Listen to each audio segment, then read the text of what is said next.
We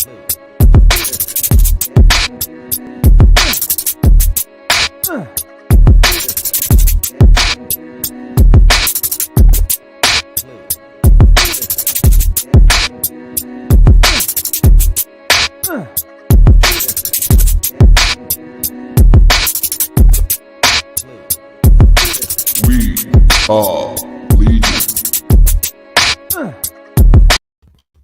Happy holidays, comic fam, and welcome to the Legion of Comics. I'm Mark, and I'm here with my guest, Ryan, tonight. We're going to be talking up some really good books from this week, but before we do, let me hit this little intro.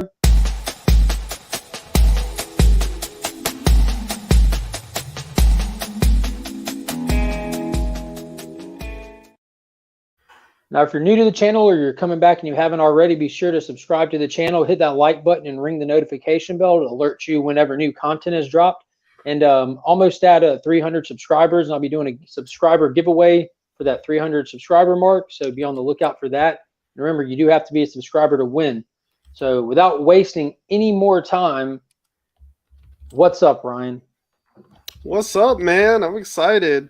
I am too. At this, like when I first get my books, I specifically read certain things because I know that a lot of people that I talk with are going to be reading them, and I wanted to get that like initial excitement and talk about those things with them. So when I finally got around to these books, and I also am late to the comic shop to get these, I don't get them till Friday, and I read them, and it was absolutely my top 2 read of the weeks. I can't even pick between the 2 of them. Just the genre difference is the only thing that makes it impossible to pick. You know, one might be better in one area, but that area doesn't exist in the other. So I had to just let both of them be my top picks this week. Yeah, I really couldn't pick between these 2, man. 'Cause honestly, like both of them left me with I don't know, like it's almost, I don't want to say a cliffhanger because like I don't feel like I'm just like hanging waiting for something, but like just the impact at the end there, the way that they ended each of these issues just like hit, you know, it was crazy. The second I closed the book, and I didn't even close it immediately, it just drops in my lap. I just, dang. And I was like thinking, immediately speculating, how can this possibly play out from here? I couldn't just let it alone. And the books that we are talking about, I know a lot of people aren't picking up, which is why me and you are here to talk about them. But Yeah. they are absolute sleeper hits. I know a lot of people did pick up to begin with this first one I'm going to point out, but they didn't stick with it. And I bet if they would have definitely been into it. But it is absolutely, we only find them when they're dead. This is part 4. And whew, that book had like a big release. A lot of people started on that one, and it almost seemed universal that people kind of like fell away from it or dropped it because they, I will say that this is definitely like a long build, a slow build, but to me, like that slow build is so good that I'm in for it. But I know a lot of people dropped it because of that. So and there still hasn't been a lot of character development. That's what they're playing into at this point. Mm-hmm. That's absolutely what they're playing into, is that lack of character development. And what gets me is like how they just give you little breadcrumbs. Each character is like, they've given like one issue, you got like a decent sized breadcrumb for the captain. One issue for like, I guess he's like the first mate of the ship who took over the helm in the captain's absence. You get a breadcrumb from him. Yeah. And the way that they're doing that is just adding more to it, because that feeling of not having all the details, but seeing how dynamic their relationships are based off of these previous events that we don't have everything. And then they gave it to us in this issue, at least between 2 characters, between Captain Malik and Richter. They gave us what happened, which was really cool. And they didn't even have to do it with a lot of detail or waste a lot of, like what I say, they didn't waste real estate to give it to us. They told us why it was, and that's all I needed. Yeah, and I think like to the credit of that is the writing. Al Ewing, like the way he writes this, I have a problem with a lot of books. Like I want to be at the end of the book so I can look back at it. I watch a lot of movies where I'm like, I want to be at the end of the movie so I can look back at it. But Al Ewing is writing this story in such a way that I really just enjoy being in the story and like I kind of enjoy not knowing. And usually that frustrates me. It takes a really special type of writing to make me enjoy not knowing and enjoy like being within that story, And it's no secret to anybody who watches my channel at all, or whose channels that I watch a lot, they know that I'm a big Immortal Hulk guy. I'm a big Hulk guy, and Al Ewing has been writing the Immortal Hulk, and he's done to that character what needs to be done to a lot of characters, and he just completely refreshed it and took it back to a place that it was familiar and took it original from there. And he's the same guy who's writing We Only Find Them When They're Dead. And he's doing a fantastic job. And the DeMeo, is that how you say the artist's last name? Yeah, Simone DeMeo. Good God, this is the perfect book for that. Yeah, see, that's the thing. I was talking to somebody just the other day, and they're not quite feeling this book. For one thing, they're sticking to pure physical on it, and I do think the digital artwork looks better in digital with the backlight against it, you know? Oh, I can imagine. Yeah, but one thing that that really caught my attention is a lot of space stories and space comics. The thing that they mess up for me is like scale. They never quite have the scale. And what Simone does in this book is this person's main complaint was that all the shots are like distorted and up close, and so they feel like they don't really get to know what the character looks like. But to me, that's the credit to it, is because every time that you see the characters in the ship, it is real close, but it makes it that much more impactful when you see them from a distance, and it makes the gods look that much bigger because the people are so much smaller, you know? And I do want to point out that last issue, there's a lot of distortion, but in this issue, yeah, I do see it, but it was cleaner and it worked because it's so much action and it's keeping you focused where they want you to be focused. And just like with you, I don't know if that's what they're intentionally doing, but with your real eyes, when you're staring at something, a lot of other stuff is out of focus, but you still know what it is and know it's there, but it's taking you to the proper place. But when Richter was trying to get her, when Richter was trying to get her ship online and Malik dips out to go get the body of his fallen partner, and you see her just look up and go, huh? And then you see him leave the ship. In that very next panel is that shot right there. You can feel her yoking that gun up to her face. Yes. Yeah. Yeah. You can feel it. That caught my attention. Like it was just boom, instant. Yeah. Like, that was such a great shot. I'm the same way. Like, I really like the distortion effect because it really draws your focus and it really draws the intensity, because one of the other things that I pointed out about it is when a ship is moving through space, you know, like I've been listening to some podcasts where they've been interviewing like some of these ex-astronauts that have been in the space station, you know, and what they often talk about is like when you're in space up there, it feels just like being on Earth. Like you don't feel like you're in motion necessarily, you know, but the reality is they're moving at like 17,000 miles an hour or something. Like they're revolving the Earth like so many times a day, you know. And so to me, that distortion effect and the way that they're doing the art, it really delivers on the idea. Like they probably themselves don't necessarily feel like they're moving that fast, but these ships are like moving through space. And whenever you have the action distorted like that, it just really draws me into it and lets me know, like, yeah, they're just sitting in a chair, but they're also moving at like 9 million miles an hour and stuff, you know? Dude, you can feel it in this art, like big time. You know, there was that one issue where it was pretty much just they were both in hyperspace and they were trying to figure out how to dip out of hyperspace safely. And to its credit, I talked to somebody. I think Brent wasn't a big fan of the blurriness, but he did point out how when they're in hyperspace, it was a perfect style for that. And dude, I love how they color code the characters. Like, I don't know if you noticed that, but to make it easy, and like I'm sure the artist is not ignorant to their own style strengths and weaknesses. So like you're pointing out how there's so many close-ups of their face, which I think that's giving it this huge dramatic thing, and it's giving it this close quarters. You know, it's close up, but you're in small ships. Like they're trying to give you that feeling, I think. Yeah. How they color code each character. Yeah, like a submarine almost. Yeah. Yeah. So they make sure that the environment that they're in is giving off a specific light. So, you know, Richter's running red because all the emergency sirens are going off. Malik's green because he's about to be moving forward. He's the only one moving forward. And then the only two left are like yellow and blue. So you're never confused about who you're reading subconsciously. You know exactly who it is. Yeah. And I wonder if that's something that she got from the Power Ranger speech bubbles when she was working on Power Rangers. Yeah, it could be. Well, one thing I thought about that too is like it kind of ties into the writing because, like I said, this is kind of decompressed storytelling. So you're getting little breadcrumbs bit by bit, you know, like we were talking about. And so I think that's kind of credit to the artist to realize that, you know, because the reader is going to be getting breadcrumbs, they're not going to necessarily recognize these characters immediately. You're not going to be drawn to them immediately. And so by color coding them, it makes it that much easier to kind of remember who it is and what's going on, even if you can't remember everything about their personality in the moment, you know?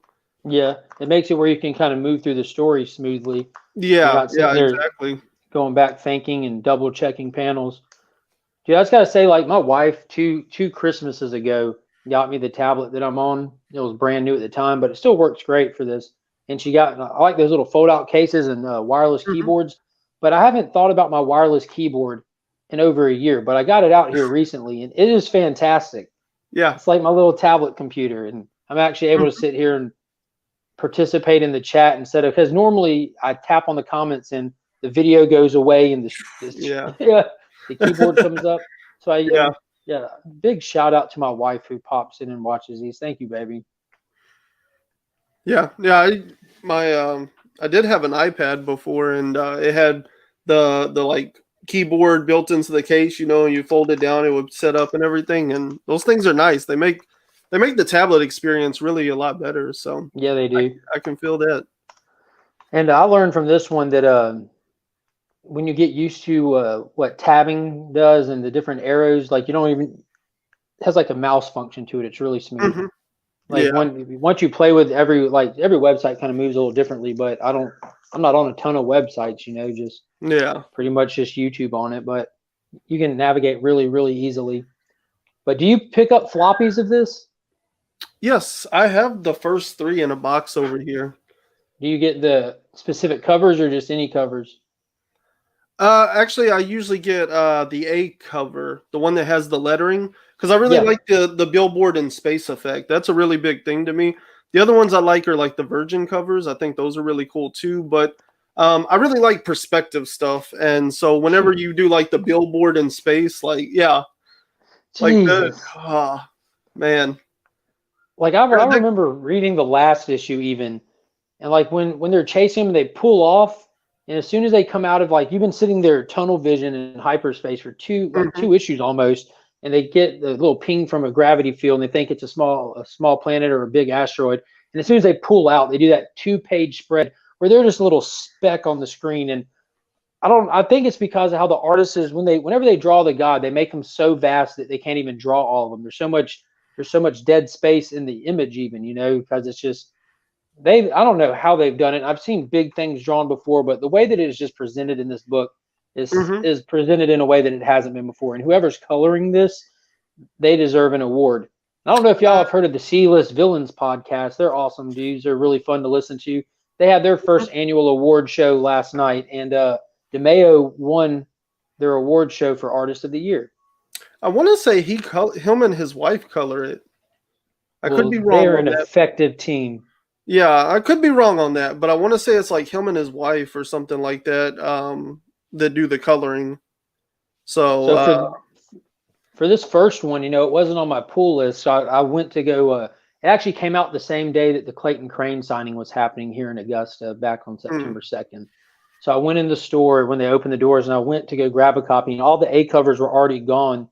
And no, I don't think they were. I didn't really think about it. I just went and grabbed the one per store thank you variant, which was a cool cover. And then seeing how they actually started doing the covers with all of them being billboard covers, I'm like, man, I want to go back and get those. So I yeah. got it for issue 2, and that's when I saw the pattern of them doing the dead gods on all the B covers. So now I'm just straight B covers, man. I love Oh, these okay. things. Yeah, I would really Yeah. like to have all of these covers to be honest with you, but I think selecting a single cover, I like the A ones just because I really like that billboard and space effect. I think that especially whenever they had the one whenever like the ship like flies, it looks like it's flying through it to me. I'm pretty sure it's just sitting there, but every time I see it like flying through. I'm just like this is incredible. This cover here, like the way that they laid it flat, and then he's like Hmm. walking along and like these oh my god, it's so cool. So where do you think? Do you have any idea how long this is supposed to run for? Does it have a definite ending or anything? I'm assuming it's an ongoing, and this is still book one, The Seeker. So I imagine he's got quite a bit of this mapped out. It As I was reading it, I was thinking, like this Go to would be an bed amazing now. adventure comic. And so I kind of wonder if we're not going to resolve, like if he's not using personal drama to kind of draw us into the characters and establish them. And then maybe at the end of book one, they kind of get rid of the personal drama and the crew is basically just out trying to find a living God. Because Dude, that in was my mind, all changed now. dude, it changed twice. It changed when that God woke up in the last issue, and they're like, yeah, psych. Yeah. Because what happened in this issue is Malik, the captain, went on a suicide run basically just to go retrieve the body of a fallen shipmate because he felt guilty. And he, in my mind, I think he went on a suicide run. He knew she wasn't going to shoot at him from the back because she wanted to see him die, but that was the excuse that he just gave the rest of them to let him out the door, really. But as soon as he got out, he references like whenever he gets to the God, they're all talking about how if you get to the God, you will die. If you get in front of the shouting or whatever, you will die. So that seems to be what his plan was to go into the light, basically. Yeah. And so his crewmate saw it differently, and they wanted to go save him. And all these ships are on are autopsy ships that they mine these corpses for their resources. You know, there's no good resources left on Earth, so every little piece of this God can get scavenged and repurposed to keep the human civilization going wherever they're at. If they're still on Earth or if they're on space stations, we don't have any of those hard details yet, really. But they have these giant laser knives, and the knife is sharp, and that white light is actually the laser knife that comes out of these ships. That's which again, show that page. Show that page. That's the other thing that people are missing on this is the way that Simone does like panel layouts and stuff. They're insane. Yeah, I mean, this is completely breaking traditional paneling because he's got the knife on one side of the page and it feels like it's moving across, and you know there's imminent danger for every panel in front of it. Yeah, look how the panel like the knife. They're shaped like the knife. Exactly. Like, this is some OG Howard Chaykin like breaking the barrier of panel work stuff right here. Yes. This is just, it's amazing. I love his panel layouts. You know, like he clearly designed. Simone. I know of Chaykin. I don't know his work exactly, but just the idea, like he's looking at the page, he's laying out against the page. He's not laying out panels, you know. And I really like that. I think it's great the way he does it. Yeah, every page, even with panels, feel like 2-page splashes. Mm-hmm. But they take that knife and they go running it through Richter's ship, the person working for the man who's after these people who went out to go find their own God, and they unintentionally run it across the throat of the God that just woke up in the final issue or the last issue. So you're thinking that we're about to get some kind of huge revelation, and dude, those what Malik was saying about you're needing a sacrifice, that's why you woke up, and all this and that, and I was thinking, like, is that why? Is that what did it? Yeah, but which also makes me wonder about Alice, the one that died and all that, you know, like was he like ulterior motives? Did he plan for something to go wrong so he would have a sacrifice? Was he planning on sacrificing somebody in the first place when they got there, or what, you know? I don't know. There's a lot of questions to me that come up crazy. Yeah, he's like maybe that's why he led Richter. Maybe he thought he could sacrifice Richter and the plan went wrong, and instead it's going to be Alice, but he still got his sacrifice, you know? Mm-hmm. Dude, it was just insane. And that page with its eyes rolling up in its head. And again, like, credit to the writing, because just about any other writer, if they had promised me something and you get there and everything goes sideways and like they don't deliver on what you're being promised, I probably would have been upset, you know. But the way that Batman 105, nothing specific, but yeah. You know, but they promised us we're going to meet a living God, and then we get there and we almost do, but then like it doesn't happen because everything goes sideways. And a lot of stories and stuff like that would have upset me. I wouldn't have been very happy with that, you know, but the way that it all plays out, like, it felt pretty good. Like, credit to the writing, it legit works that way, the way that they played it out, you know. And a big credit to the writing. I do want to point out, because I've said it for as long as any of y'all have known me, Immortal Hulk is a must read. Al Ewing has wrote fantastically on that. It's been a longer run, you know, he's been on it for 41 issues now, not counting the one-shots that have come out. And it took a little dip and I was like for about 3 or 4 issues, like what the heck? Then it just absolutely came back strong and turned everything on its head that you've read even before that little dip in it. So if you He enjoy the also Immortal did. Hulk, I recommend both of these. He also did Sword, right? The new X-Men book. Oh man, I hope not. I don't want to be talking him up and find out he did that. I'm just kidding. I don't. I don't know anything about swords. Talking about X of Swords or Ten of Swords or. No, no, no. There's a new. I mean, it's part of that new Hickman X universe, but it's Sword. It's like what is the one on the ground? Like Shield, but it's like in Oh, space. Sword. Yeah, Sword. yeah, yeah. I don't know. I do know that. I I mean, I've do heard have mixed the. reviews on that first book, but it's kind of the same thing that I heard about Immortal Hulk's #1 and this #1 is that people were like, kind of like, I don't know, but then 2 and 3 issues later, people are like going nuts for it. So it sounds like this book might also be something good because it's like Shield, but set in like a more cosmic space environment, and that's what Al Ewing does so well is like somehow making all the cosmic stuff as good as people have in the past, you know. The only other stuff I'm certain that I read of his, because I'm sure there's so much stuff I read that I don't stop to look at who writes it, especially when I'm reading back issues. But there was a 12-part story arc in Avengers called No Surrender, where like the Immortal Hulk came from, where he woke up, and I did read that Al Ewing did, and it wasn't great, but it was also just a regular Avengers run. It was fun, a lot going on, but that's the only other thing I know for sure that I've read Well, that he's done. he kind of got his start and broke into comics through writing for 2000 AD, and he still writes for them occasionally, and Nice.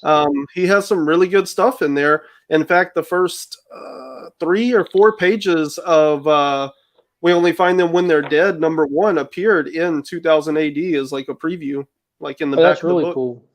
Yeah, like I want to say like back in July or August. That's So really he cool to still see has different strong publishers connections. like pushing their employees like that, helping to get them Mhm. out there. Yeah, yeah, that's one of the cooler things about 2000 AD is like they stay connected with their creators, because like Dan Yeah. Abnett, big creator, he got a start in 2000 AD as well, and he still writes for them, and they help push some of his other work, like in their, I guess like their letter section, they shout out creators that got started with them, and the work that they're putting out. So it's really cool stuff. So how long have you been writing for them? For It's not Multiverse, 2000. Yeah, Multiversity. Yeah. I started writing with them, I don't know, probably September, October of this year. So So not what all are a you doing for them? well, I do like a weekly review on 2000 AD segments, which changes every week because it's an anthology. And so they have like consistent stories. Like I'll be on a story, but that story might be like 8 parts. So after 8 weeks, then there'll be a different story in its place. So I'll change then. And then, like it's a full website. So like I was doing The Walking Dead World Beyond when that was on. I was writing reviews every Sunday for that. And then Have you been comics watching that new Walking Dead show? that's the one, World Beyond. That's the Yeah. newest one. Yeah, I watched that whole first season, wrote reviews for it every Sunday. Was it good? I think there's a lot in there that's really interesting. Oh.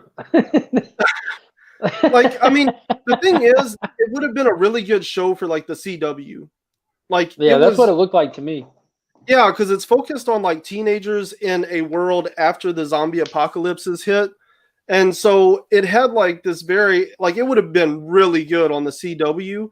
The problem was it was on AMC and their audience is different. And so what they had to do was like add in some weird elements that didn't really connect with the rest of what the show was. A lot of like cursing and stuff, which like I don't have a problem with on a moral level, obviously, but it just felt out of place for those kinds of teenagers, because all the cast, they're all like 18, 19, maybe 20-year-olds. So they were all like 10 years old when the zombie apocalypse first happened. And there's a lot of really cool things they can explore in the world.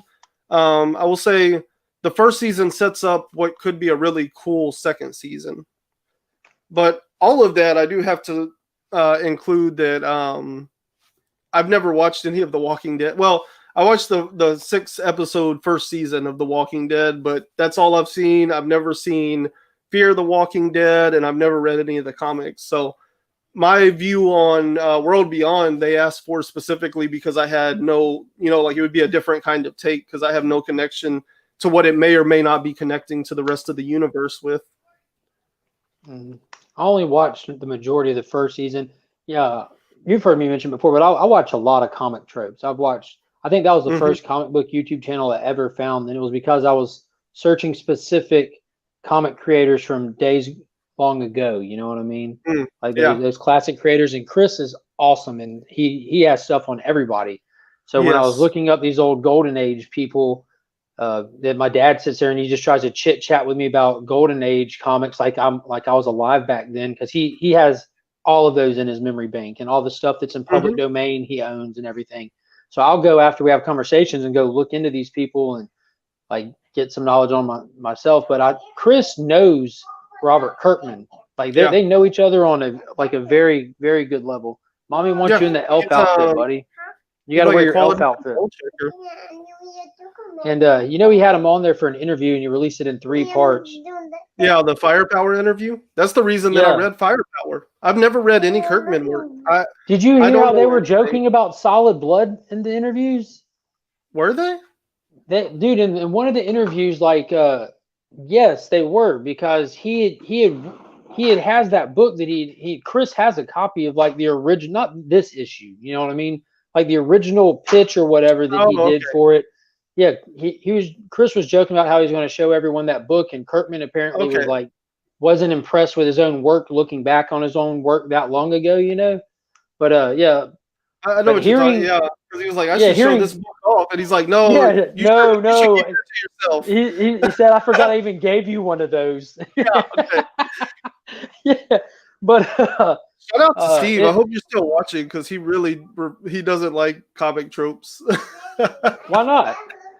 Because I made a comment one time that I probably shouldn't have made in the first place, but basically he said something about like comic book YouTube channels, and I said Comic Tropes is bar none the best comic YouTube channel on YouTube. It's a different format and style and everything of its own. Like no one else does what Chris does at all. Even people that think they're doing what Chris does, it's not what Chris does. Yeah, he has his 100% own thing going on. Like there's no way to reproduce that.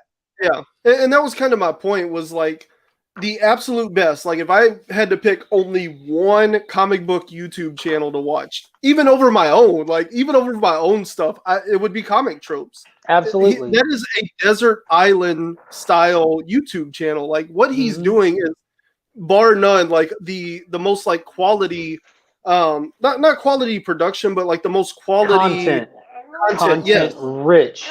He hits you with historic facts, photos. They're all credited in there. And I love how he takes a very like objective, fact-based viewpoint of everything. And then he does like all the little like fun stuff that he does for like the fans and the community. And then he comes in at the end and just gets super personal about it and really tells you what he thinks. And I think that's something that a lot of people miss. They're either all personal about it or they take all the personal stuff out. And I love how Chris really balances all that. And then he passes out Gotchamon prizes. Yeah. But what I was going to say is, in that Kirkman interview, they mentioned something about a new Walking Dead show coming up, and Kirkman just rolls his eyes. Like he's not, like, of course he's on board with this stuff, but he was like, I'm not sure when it's going to end. Yeah. Yeah, and that was the thing. Like, I've never really paid much attention to Kirkman. I've never read any of his other work. And when I watched that interview, I watched it because of Chris and because of the channel. And that was one thing that really caught my attention, is like, that's what podcasting is taking off for. It's not the people that are coming in. You learn to walk with the host, And so that was kind of eye-opening. But the other thing was watching Kirkman and the way he talks about comics. Like, he understands, like, because they even talk about in there, like, what people fail to understand is like, Firepower was done for the stores. Like, he gave that book away. It didn't cost the stores anything. That was a pure profit move for them. Solid Blood, he didn't charge anything. Those stores all got those copies for free. That's 100% profit for them. And they didn't, Like, and they didn't even get, and also they didn't get to choose how many they ordered. They weren't allowed to order them. There's like, we're sending you this many copies. Were you and I able to think get a copy? of Solid Blood? No, I was at the shop earlier today actually, and they didn't have anything left over there. Is But this available digital? I searched Comixology on I think Wednesday when it came out, or maybe Thursday. I checked for it, and it wasn't listed there. I have heard one comic shop owner say that he has heard that they are going to do like a second printing that you can order through Diamond like next month or something. Now, I don't know if you saw what I just did, but I just opened this and sniffed the pages because I'm sure you already heard how they formatted this. They printed it on old paper. It looks like a straight up 90s comic the way that it's printed. And I swear to God, as soon as I opened this book, I had it right here. And I'm like, wait a minute. You are about Dude, the 12th. This smells like my childhood. Yeah. They must have made these years ago and stuck them in the back of their crazy cat lady aunt's house to get that old smell you need. Because they got it. Yeah, dude, I listen to so many podcasts and watch so much YouTube, and you've got to be like the 12th person that's been like, this smells like old comics. This is amazing. Like, it almost makes me wonder if he wasn't lying when he said that they like had a bunch like sitting in a warehouse somewhere. Not that they didn't know they were there, you know, but like now, they the made coolest this a couple part of of years this, ago, and they were like, let's just leave it in a warehouse and see what happens. The coolest part of this entire thing, hands down, is the letters page. You know, fans write letters in from previous issues, because I'm sure you're familiar with the concept that Robert Kirkman had Michonne as a character he'd been trying to get out for years. And this Walking Dead was the third time as a charm getting her into one of his projects. Solid Blood was the second attempt, I think. So it never happened. She ended up in a different property. So what they did is they went back and they made Solid Blood issue number 17, and they wrote it just like there were 16 issues that predate it. And what Solid Blood number 17 would have been is the death of Michonne. And she's not called Michonne. She's like Swordmaster or something like that. Bladesmith. Yeah, Swordmaster. So the only shot you see of her in this is her death, which this is a bloody, gruesome book. Like, until we hit this. There's Michonne. That's the only shot of Michonne you get. Wow. But it's fantastic. And I know what my point was going to be about watching Kirkman in that interview is like, what it made me realize is that like Kirkman just loves comics. He loves the medium, and I think part of him is kind of scared that it's going to go away, that something is going to happen. But the other thing is like, he clearly understands like The Walking Dead is his not his bread and butter, but he's made so much money off of it that now he can do really cool things like giving out free comic books to shops, because he literally just wants to support them. Firepower #1 did not cost the shops a dime. Solid Blood did not cost them a dime. Like, he clearly cares about the industry, and he's trying everything he can to figure out a way to keep the industry alive. Yeah, to give back, because you can hear it in the way he talks, and the way that he talks about like The Walking Dead is like, he's over it. He was done with it like a long time ago, and it just keeps going. And he's like, clearly I am in a fortunate position because of the amount of money that I've made off of it. I don't need the money from Solid Blood. Like, I can give that back to the community, you know? Dude, my only hope and prayer with Solid Blood is because of how outrageous this is, because it starts out sci-fi techie in space, then it goes straight like medieval barbarian, witchcrafty looking, and then it goes to a whole separate like future sci-fi type looking thing. And because we're not familiar with these characters or anything, you think these are three different, it feels like an anthology. Then all of a sudden walls start breaking and people are walking into the same area as each other. Like, wait a minute, what? So all of these characters end up together in this same story. And I'm like, dude, this is the coolest dynamic. Because I've told you this. I love weird hodgepodge teams. You know what I mean? Yeah. And you've said that 3 times this week alone. Yeah. It's because they keep giving them to us. Yeah. Look at that. Wow. You have like this big Barda chick in the back. You have these two down here. That's Michonne's daughter. and this cyborg who protects her. And dude, it's just nuts. That's a blood monster up here that Michonne's daughter's nosebleed. Apparently, there's like these blood monsters because it's infected and like they come alive and kill people. But she has some kind of telepathic link with the one that came out of her instead of it slaughtering her and her, I guess her nanny, for lack of better words, her cyborg guardian. She was able to just like put her hand out and it put its hand out, and she closed her fist and it closed its fist, and next thing you know, they're rocking. Wow. So there's so many cool concepts. Do you remember, like, I'm not even gonna, it was probably like 10 years ago now, but like there was like this miniatures kind of like base game that came out where you would like buy these little like miniature figures, and they went on a like a hexagonal grid, and there was like a whole game to it. But the whole point of it was like they were taking people from all across like time and space, you know, so your army you're fighting with, you know, could be like soldiers from World War II and like sci-fi warriors and like all this different stuff. That's what that reminds me of like just this team of like people from across all of time and space, you know. That's really cool.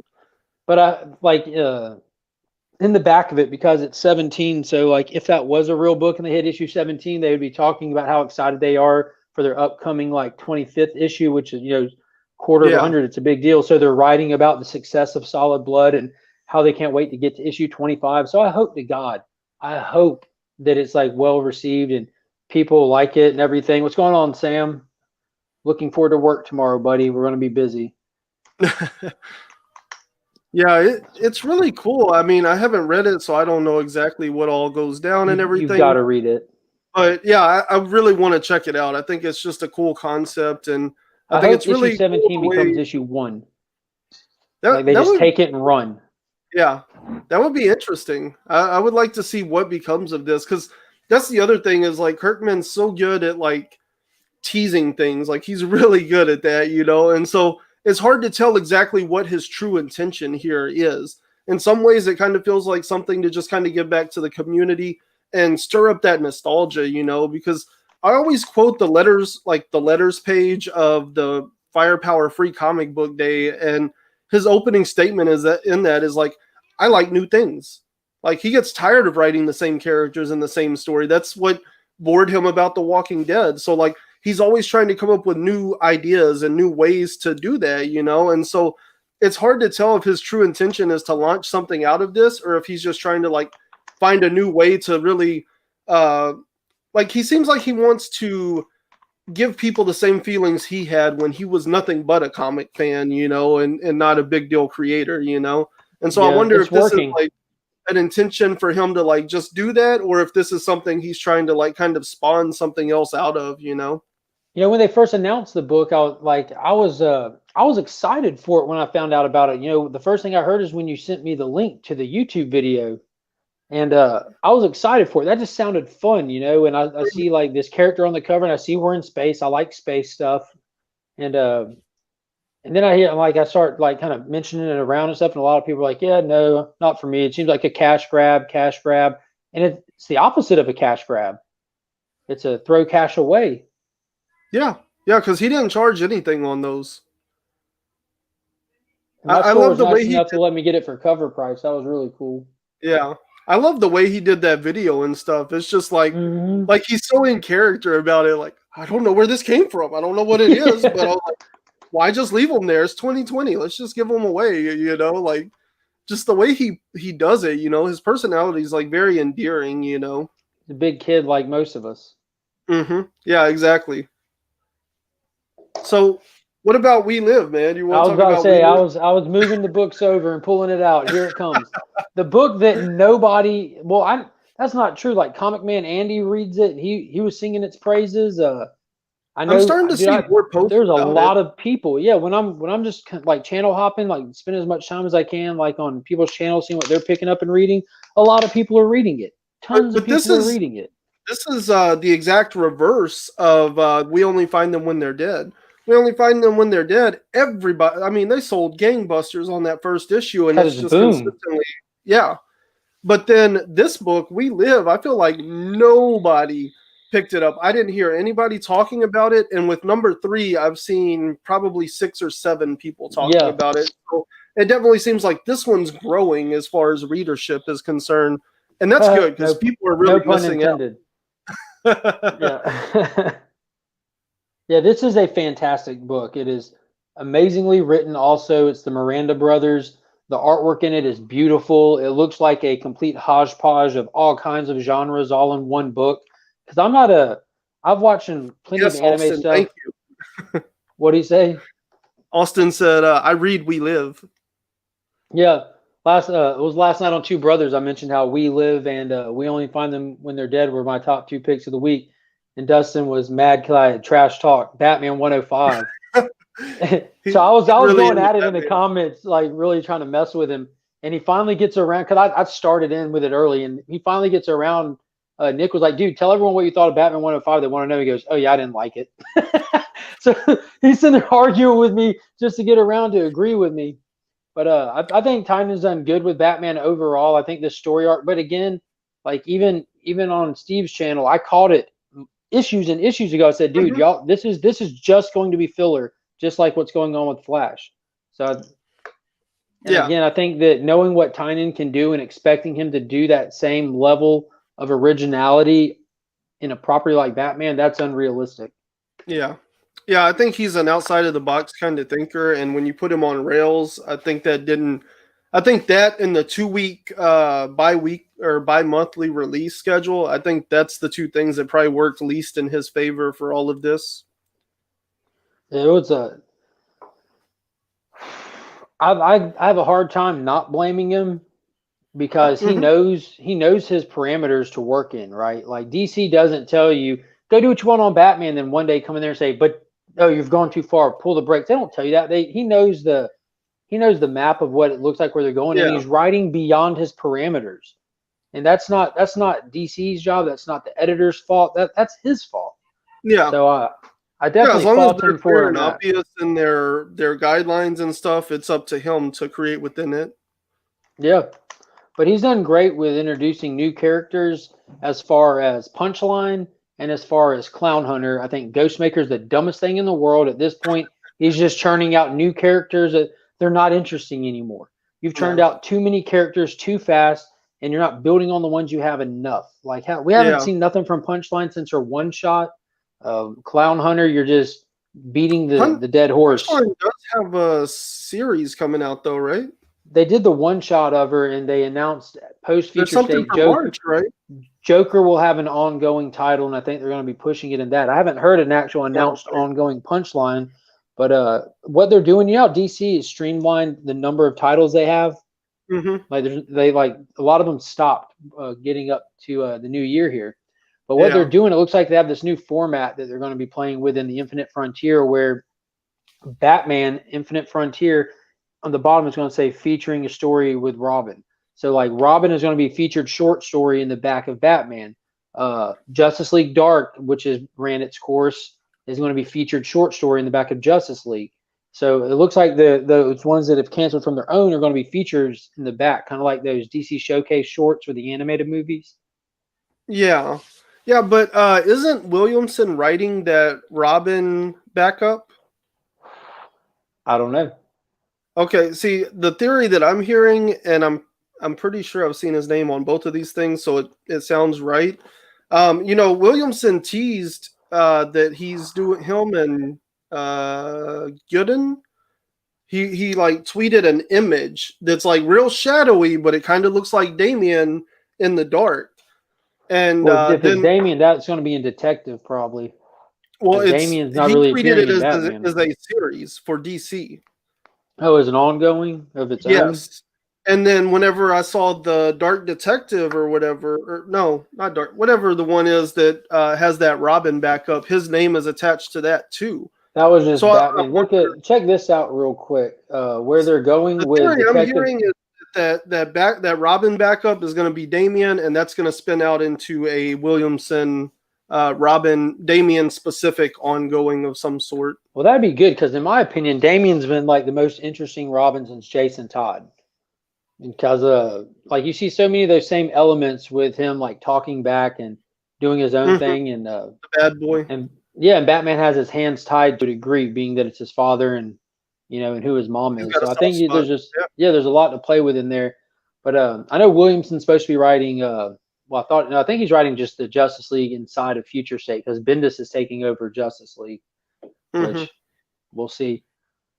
Yeah, but But I Williams can't remember. also spearheading the Frontier, the start of it, right? Like the ignition point.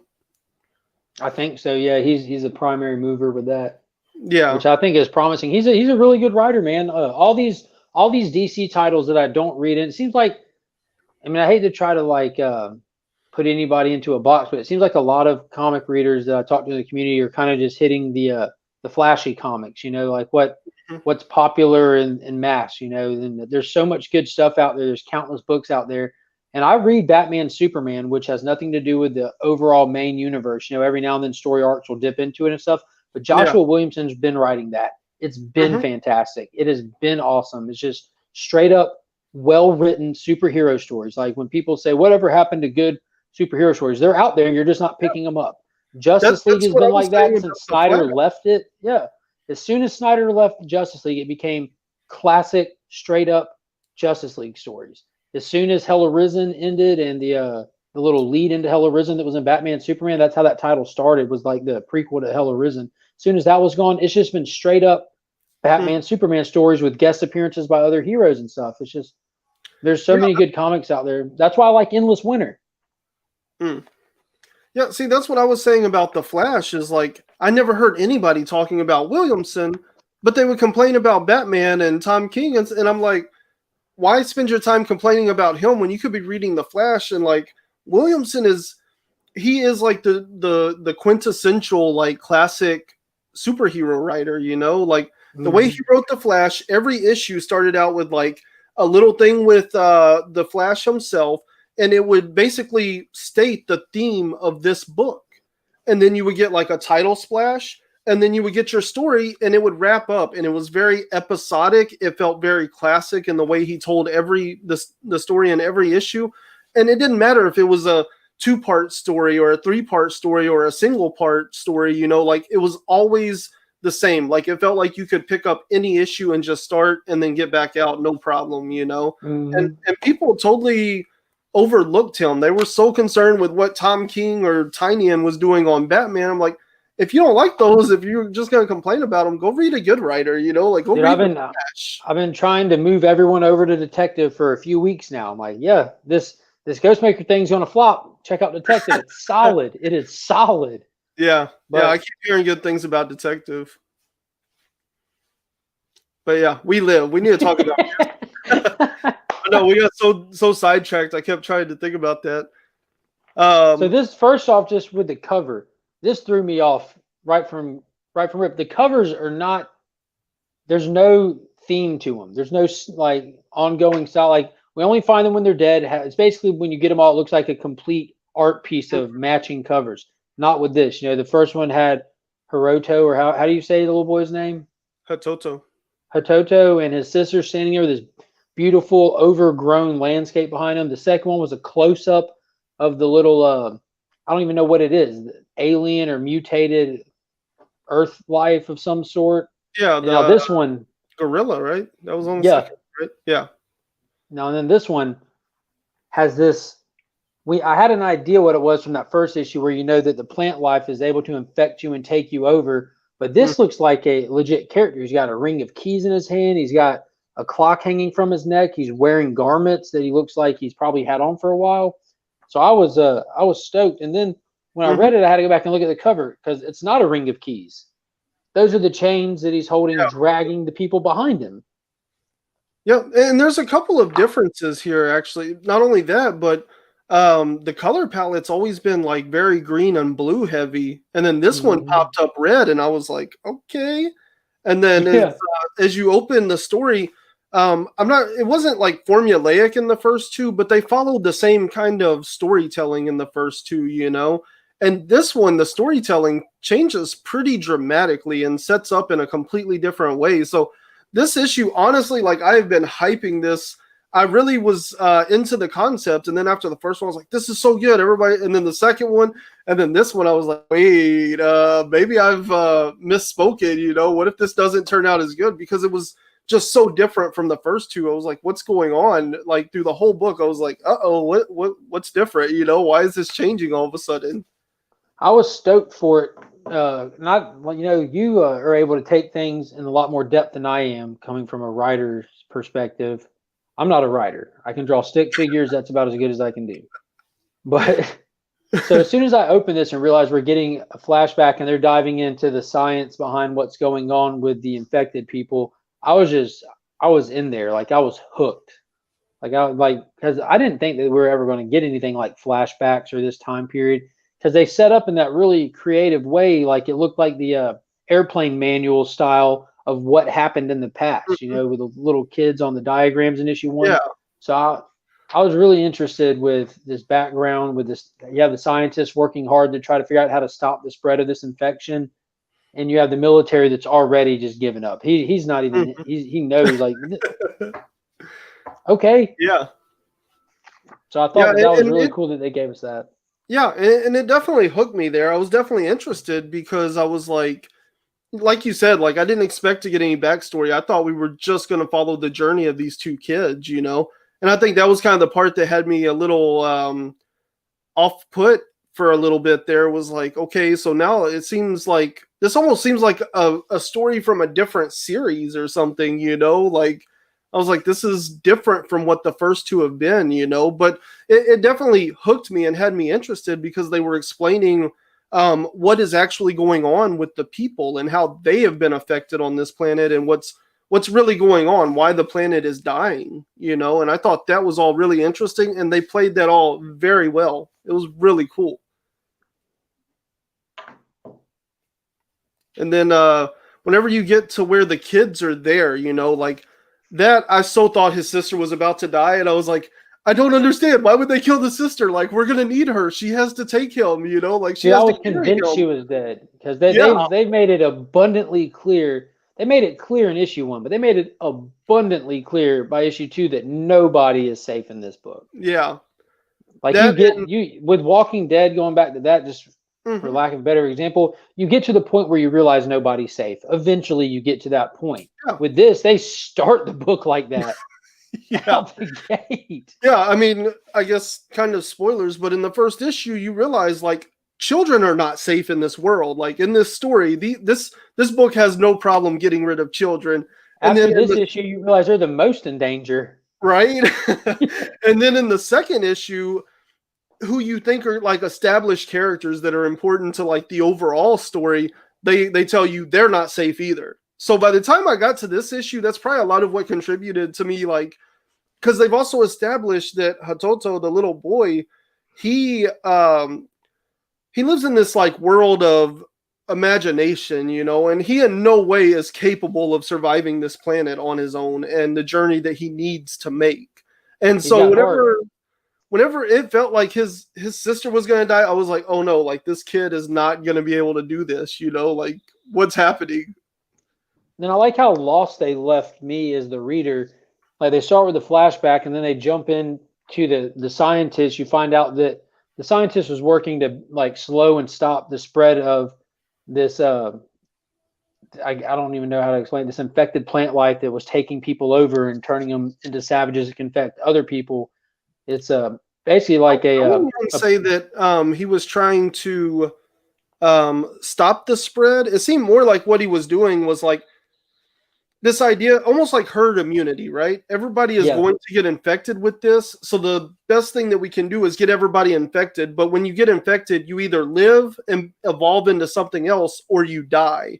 And so his goal was to like figure out how to keep people from dying so that we as a species could evolve and survive the annihilation of our planet, And what he found out to work best, because he was trying to suppress it from spreading in people and it didn't work. And then he found that he can slow it down a little bit for a little while. But then he found out that what was he using? He was using pathogens or something from he found out that the keto vaccine lies in someone's heart. Yeah, they started out with it. Yeah, it was basically creating like neutrinos that were being released by the heart to combat and fight the virus. Unfortunately, they started with pigs and it didn't work, and it kept moving from pigs to humans to Yeah, like unfortunately our hearts couldn't generate enough on their own, so they were trying to figure out how to synthesize these neutrinos so that they could basically create a vaccine or a cure to be able to basically boost your heart's ability to produce the neutrinos to fight it. And none of it worked. So by the time we get through the flashback, it goes straight to that character on the cover who you find out is that doctor, and he's still working. He's been able somehow to keep it from spreading in himself too far for him to lose his mind. But what it looks like is happening is he's just snatching up people and just ripping their hearts out and eating them right there in real time. And that's the first time we see Hatoto and his sister is when they're in this room and they watch him walk into this human on the table and just rip his heart out and eat it. And at this point, I'm like, how did they get in there? And it never crossed my mind that they were prisoners in there at first. At first, I just thought like they were just probably moving, sneaking around, Like found this building. Through the world, Exactly. So we get to the next page, and you watch him eat the heart, throw the remains down to his little stragglers, and then she immediately starts telling him, "We're about to die. Like these monsters are coming for us." Like, and you see him that they're in this room finally. Yeah. So I thought that was cool. In fact, There's she so many layers to it. She decides that she should be basically like bait. Like, I'm going to be here because they're going to get to us. We have no chance of survival. But if I stay here, they'll come for me and you have time to get away, you know. And that's just like heart-wrenching, you know. There was, and he wasn't down for it. No, I can stay and help you fight, you know. And he tried. He put his little arm up and screamed, and he just gets smacked right in the face, and she jumps on the creature and it just knocks her down. So there's no illusion of grandeur. Like, these children aren't special. They're not like, oh, because these are our title characters that they're going to pull through this bad situation. That's not what happened here. This little brother is going to stand up to it, and he just gets smacked in the face, and the little girl jumps on him to try to give him his escape. And she's a little girl she's not like a young lady. She's a little girl and a small child going against adult monsters. They just take him out like that. They gave it their best shot, but you turn the page and they're on the table about to have their hearts ripped open. And it's not that she's on the table. Like, the Miranda brothers are sick with it. She's on the bloody remains of the guy who just died moments before her on the table. Oh my God. I thought the same thing. I was like, man, they couldn't even clean the table. Like, that's so disgusting. Like, they just strapped her down on top of it all. Yeah. And the doctor's just talking, but to me, that's like when it got really dire. Like, just as that creature comes in, I'm like, she's strapped to a table with nowhere to go, and like this thing is just like ripping stuff to shreds. Like, she's dead. This is it. Like, she's gone. This is it. That's exactly what I felt. And they didn't make us sit in that long, because on the next page, that creature breaks its restraints pretty much immediately. It just starts slashing wildly, hitting everything in the room, and just in time for I don't even know the kid's name, man. The little kid. Sister? No, the little boy who has the gorilla companion who comes busting in. Yeah, I don't remember his name either. That is one thing. It's a little difficult to remember names in this. Yeah, it is. It's also difficult for me to remember names in anything new. Like, I'm still just starting to get we only find them characters down really well. And I really only have Malik and Richter down. This is like, I've already moved over numerous books, but there's the other ones from this week. You know, there's just a lot to remember. Yeah, I'm terrible with names in real life, and I'm no better at it in like shows and stories and stuff either. So this one just comes in really strong. Trouble. So like in the history of this book, there's been numerous cataclysms. There's been natural disasters and man-made disasters, and one of those man-made cataclysm, there was a war that went down, and the kids in the last issue, when they were just traversing, they came across an old battlefield that had all these like mech suits or exosuits, and the little boy that Hatoto and his sister are traveling with has an infected gorilla companion, and he's a little genius. You know, his dad was a scientist and everything, and he's a techno wizard. Yeah, so he was able to fire up one of those little mech suits or exosuits and use it to help him travel with. And so they bust in the mech suit. Yeah, and he just starts. Comes out of nowhere, gunning and running. And again, this book does not have any hyper sense of reality, even though it's super sci-fi, because he found this decades old paramilitary exosuit, and he comes in gunning and running. He runs out of ammo instantly. Like Yeah. he doesn't like nothing, like just gone. It's like And, click, click, click, click, click, click. yeah. What? God. But it's like that's how you feel when you read it. You every time you're like, God. So if you it's enjoy like such that a feeling, Murphy's Law style of writing. Like yeah, anything if something can go wrong, it will. but it makes the characters that much more creative, because like the fact that they're alive like 3 issues into this book, just it still astounds me. Yeah, There's no reason they should be. this is magical. So again, like, so the little boy in the mech suit, he is able to take that creature out because it does have like knife weapons on it, and he just ends up stabbing it straight through the chest. And the doctor that you're following, and I don't know what I was thinking about this doctor. He made the cover. You get his backstory. I didn't know if he was going to be something that like they have to take this science and it has to go with the story forward if it's going to be important. Well, they answer that question also very, very fast, because his little ape friend, as soon as the doctor yells at him to stop, just jumps up and just bites his head off. Yeah. Just no limit. And then we get arguably. Oh, go ahead. Well, I was just gonna say, and with that, like this is the point in the first 2 books. Like midway through the first 2 issues, I want to say, roughly speaking, I guess what you would say is like a good character, a protagonistic character, dies. So for this one to give us a bad character, like an antagonistic character to die, felt different. Again, like this was the first time where we saw the bad people dying and not just the good people, Well, we've already murdered some protagonistic children. We've already murdered some spearheaded star players that you would think, they just came out the gate running with this book, man. Yes. Like they're like, we're just going to dive right into it. And like everything that the Miranda brothers are doing here is like very unique storytelling. Like it's so different from anything else I'm reading, And I have another point to make on that next page that you're about to show. So let's go there. I love this. I was about to say, so after we get through, like, I don't normally go page by page through something I read, but it's absolutely necessary with this book because so many people aren't reading it. And if you're not, you have got to try this book out. It's not going to be for everyone. It's hyper violent.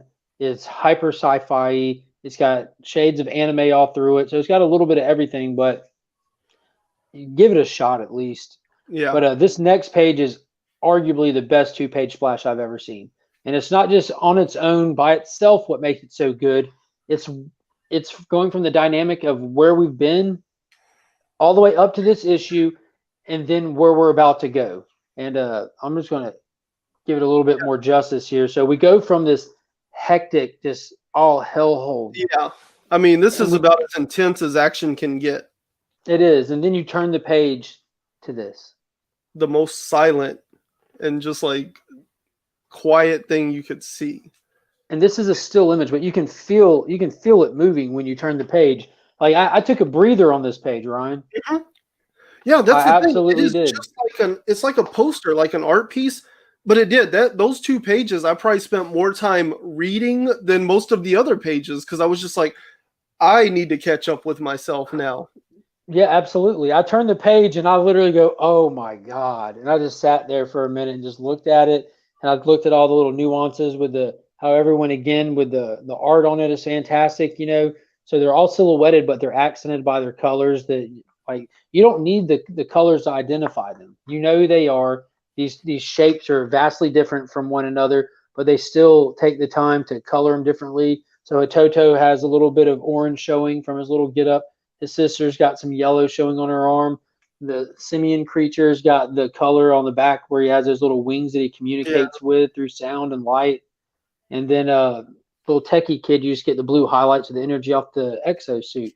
But that image, dude, it was just, I immediately went to Studio Ghibli. I don't know why. Like I just started thinking about Studio Ghibli, and you know how like even though a lot of those are older, the soundtracks to them and the music inside those movies progress the plot heavily, very heavily in a lot of those. And instantly, I'm just have like Totoro music playing in my head while I'm looking at this.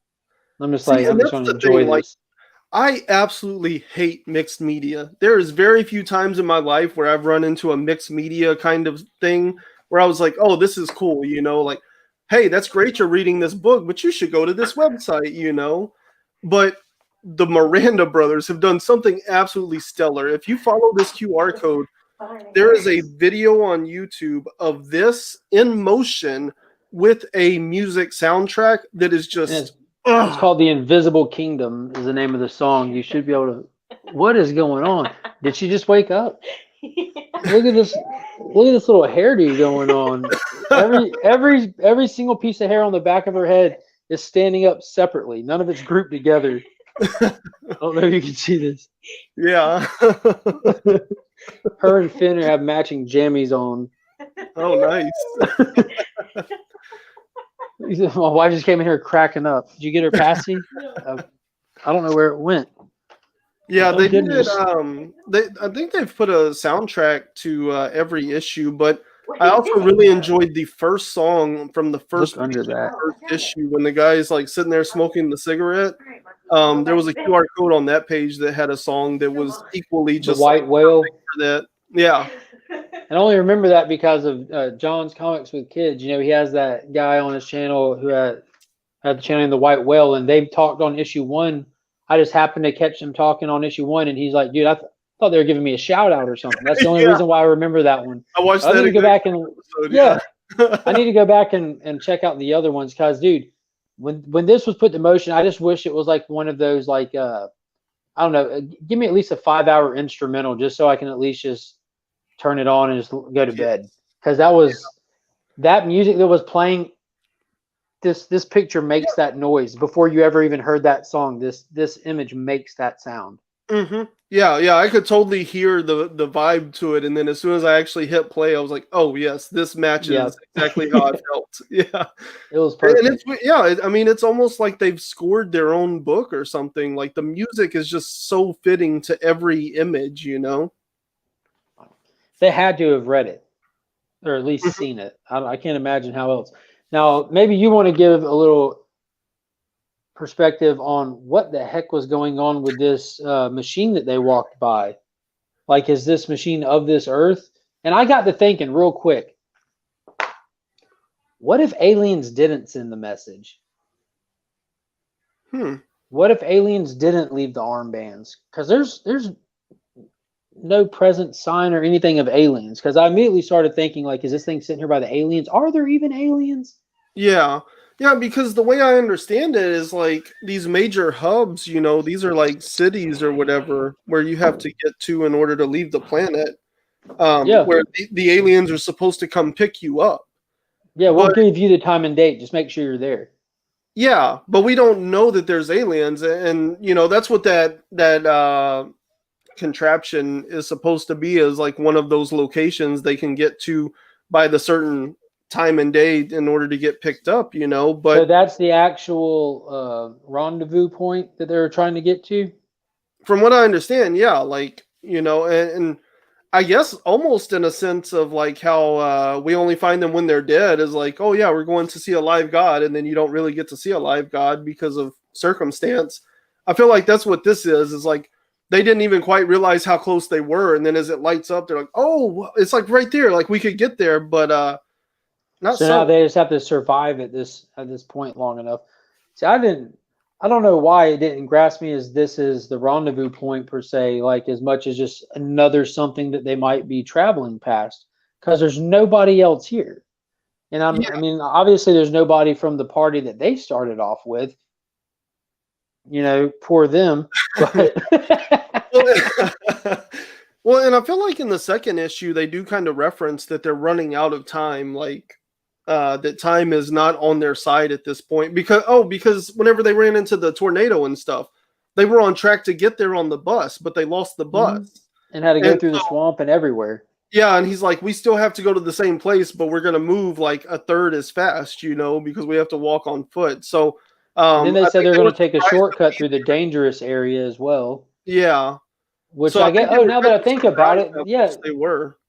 And also, do you remember the reference he made before he died? How they were talking about taking the shortcut through the Forbidden Forest or wherever? how it's going to be ridiculously dangerous, but it's our only chance to get there on time. That's how they got kidnapped. Like, that's got to be, because look who they got kidnapped by. So that's, Mm-hmm. I don't know why that light bulb just came on. Yeah, because their guide is gone. He probably would have been able to get them around all of that, but he's gone in different directions. They're not safe in this world. Like, no, yeah, their guide left in separate directions. Yeah. Yeah, this whole story to me reminds me of, like, if you took in the way that, like, Pixar and Studio Ghibli, like, they pull at your heartstrings and stuff, but they have to be, like, child friendly, you know? This is kind of like the dark version of that. Like, they're still pulling at your heartstrings, no doubt. They're creating incredible characters that are just very endearing and likable, and, like, I think we all have, like, that childlike bliss of Hatoto, you know, like, he's not living in the same world that he's actually in, you know, and I think we all kind of recognize that, and it makes him likable and stuff, you know. And then we also know, like, the responsible sibling, or, you know, what it's like to grow up and be an adult in a world and, like, having to figure out how to survive. So we relate to the sister, you know. So they're pulling at those heartstrings. But where Pixar or Studio Ghibli wouldn't necessarily let these characters die or be in any real danger, they do. They have no problem just, like, putting them in the line of fire, you know? And so it's very much like...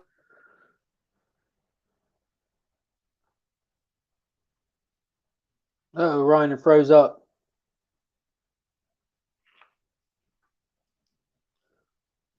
Well, he's refreshing, hopefully.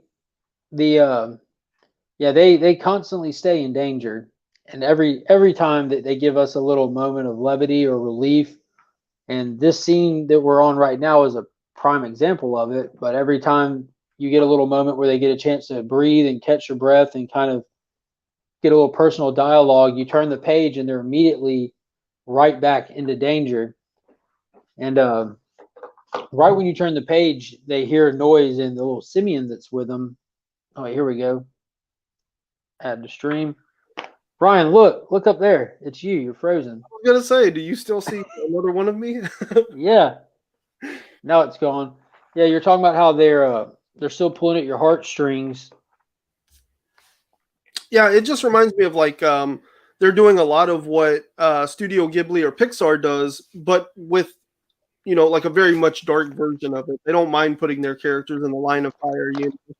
And I find that really enjoyable, because I love Pixar movies, you know, but that is one thing, you know, everybody's going to be alive at the end of the story, you know. And Studio Ghibli, you know, all the important characters will be there at the end. But this time, I don't know. They might not make it. Dude, I don't even know if there's somewhere to actually make it to. That too. We're gonna find out. But and going on that point, like, you're right on plot point too, saying that right now, because they have that moment to catch their breath, and Hatoto and his sister start the conversation of, "You can't leave me," like that inevitable conversation that, if this is a real thing and her little brother's about to take off to the stars to safety to keep the species alive, they're going to have that heartbreaking moment where she's going to have to cry in his arms and hold him while he's sad and not wanting to go, and she's going to have to convince him to leave. And they start that conversation right here, standing right by the machine. He says, "You can't leave me," and she goes, "Hatoto, it's not I," and boom, they're interrupted. Like, we don't get to have that conversation. Yeah. And that weird machine fires up, that Close Encounters of the 13th kind fires up and starts spouting off some crazy dialogue. Just like, I don't know who wrote their dialogue, not from a writer's perspective, but if that's when I started questioning, is this aliens? Because this sounds like some religious mumbo jumbo. And it was kind of weird that where it went right after that, because the little simian immediately went on guard. You know, he was like, on the very next page, he starts howling and hooting down. Yeah. And they're like, "What's going on?" And they look, and again, like, there's no sound to comics, but I hear everything. Yeah. It's smooth. And you turn the page and you get what looks like just from initial standpoint, it looks like a camp of some sort right down the road. And I'm assuming that, if you have ample time to know about these extraction points, you might have built something nearby them so people could get there and stay there and have somewhere to sleep and eat while you're waiting for the time and day. So I'm assuming that that's what that place is. And there's a train station right up against it as well. Yeah, my initial thought, I was like, okay, this is where we're kind of like circling back to the beginning where there was like it seemed like a military or a government organization that Yeah. the scientist was pitching his ideas to. So I was like, oh, okay, so maybe this is like the not crazy part of that government agency or something. Like now they found a military base that can maybe help them get where they need to go or something, you know? Yeah, and unfortunately for everybody under the age of 12, that is not what it turned out to be. Excellent way. Excellent way to put it. Because what it turns out to be is this religious fanatic, and these people are hell bent on the concept that these aliens that are promising you salvation are basically false gods, false salvation, and they're not calling it any specific religion. It has some religious icons painted on the book they're reading, on the hand they're reading, but it's just a classic religion like false idol worship. And then they're coming here to call you bad for believing in a false prophet when they're in fact, it's ironic because they're clearly false prophets, because nobody can get behind a religious group that is holding modern guns wearing monk uniforms to the back of children's heads. And again, these are not teenagers, these are children. Yeah. And Yeah, I this mean, that was last my little, first thought. I was like, is this a cult trying to like it's a pot calling the kettle black kind of situation. Like, is this a cult trying to call everybody else a cult? and the last thing that he says is the coward that carries the bracelet deserves nothingness. Nothingness. And this that last There's no page. room for interpretation there, what that means. Yeah. No. And if you thought you were going to try to interpret it, they do it for you. Blam, blam, blam, blam, blam, blam, blam, blam. And that dude says death to the false chosen ones. So, you can honestly see, like, again, I've mentioned this before. I don't much like seeing religious fanatic stuff because I live in the South and it's just so common. It's just so common. But Yes, sir. I can easily see in this situation, because this guy's dialogue on this last page is death to the false chosen ones. So that just gave you his motive as a follower of this organization. If I don't get saved, nobody gets saved. Like, it's easy to see like where this thing could have come up from. Like, I don't know if you read that Silver Surfer 2-part story that famous artist Modius did, where it was like it was very, dude, I'll DM you about it. It's wicked cool, and the art is just Yeah. it gets into kind of cultish stuff too, but it kind of works real heavily in that as well. But it's really easy to see where this would spring up from. These are all adults wearing, like, those are military style boots even. Like, they all have on military style boots. They're very organized. Like, that's very something that's organized. very clear in that like, what is it? It's only 2 pages, right? Or is it 4 pages? It's only 2. Yeah, we only get like 2 pages with the cult, but like it's very clear who they are and what they're about and like how organized they are. Like, I And they're don't all think they in have a really problem good shape. surviving in this world. Yeah. And they're all in, like, they're drawn like Rambo, bald-headed Rambo in a dress. So they I'm guessing it's not easy to find like unlimited rations and gyms. So they've got to have something to do, ex-military or something. But dude, I can't believe they ended it on that note.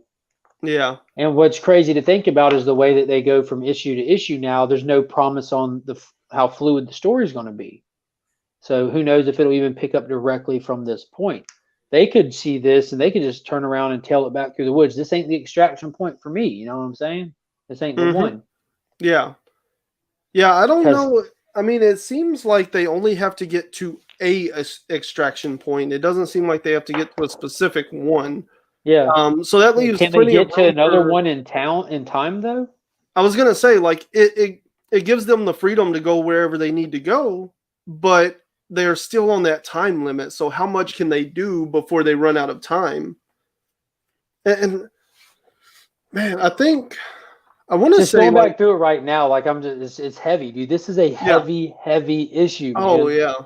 And look at the cover that for the ending next just issue. like, yeah, that ending completely caught me off guard. I thought we were on the safe side of the issue, because it seems like there's always like this build up and then it like hits this calm and then like something amazing and incredible happens and then you kind of get like this decompression through the end of the book. And then in this third one, I was like, okay, we're kind of in this safe space. We're about to like get like some character moments between the brother and sister and all that, like you said. And then it's just like, oh yeah, by the way, like now that you're comfortable, we're gonna kill a couple of kids in front of you. Dude, I can't praise this book enough. And again, it's not for everybody at all. You know, there's plenty of people I know who want their comics to make them feel happy, and there's nothing wrong with that. Yeah, this ain't gonna do it. I'm pretty sure that Steve is no longer watching. Yeah. But the thing that got him in Department of Truth, he pretty much was done whenever he saw the cover where they're eating the baby. Yeah. He was like, "There's no way. Like, I can't read that. I can't do it." You know, that's Dude, the kind of person that would Kid not be Rano able to has that handle. cover. Oh, really? Oh man, it's such a nice cover. Yeah, this is not Hey, the book. it's Ruben. Cowabunga, comic fam. Ruben, have you read We Live? See, I'm not following it on my phone for the first time because I have the keyboard here. Oh, so yeah. I'm a little bit behind on the comments. Yeah, very interested to know if you read it. Separate window. But yeah, there was a point, I don't remember if it was in a letters page or if I had tweeted something about We Live. I almost feel like I had tweeted like We Live kind of came out of nowhere. Oh. I think I had tweeted like We Live came out of nowhere. I can't believe I missed it in like previews and stuff leading up to it. And I want to say one of the Miranda brothers tweeted back saying that it was originally listed or originally solicited as We Die. So I wonder. Oh, wow. Yeah, I wonder if that has any relevance. Like, I feel like that could be as simple as like all the people are supposed to die on this planet except for the ones that are leaving, like all the stuff we know. So it could just be a reference to like humanity's going to die after this, you know, at least on Earth. But I wonder if it maybe also has something to do with where this all goes. Like maybe they don't escape. Maybe there's nothing to escape to. Like you said, maybe there are no aliens, you know. That seems to be the one element that's really missing here is that it's the main point. To pick them up, but like where are they at? It just reminds me of the whole Kirkman story of pitching The Walking Dead as like an alien story, and then they're like, where are the aliens at, you know? Who was it? Was it Vendetti that said, who did he pitch it to? It was like, yeah, dude. Yeah, he's like, how is this any different than Dawn of the Dead or Night of the Living Dead or anything else? And he just on his feet, it's like, oh, well, there's a catch about six issues in. It turns out that it's aliens. He's like, okay, cool. Run it. That's like one of the coolest creator stories ever. They're like, where's the aliens? Like, I'm not even seeing hints of it yet. Are you sure they're going to show up? And he's like, oh, yeah, just keep reading. They're going to show up. And then a few issues later, he's like, yeah, I lied. Like, it's fine. This book is fantastic. Yeah, because they said that's like the first Image book that they had released that like the sales were increasing instead of decreasing, you know? And so they were at the point where they're like, what's going on with these aliens? He's just like, oh, yeah, I kind of lied about it, you know? Yeah. They're like, oh, well, we're selling like gangbusters anyway.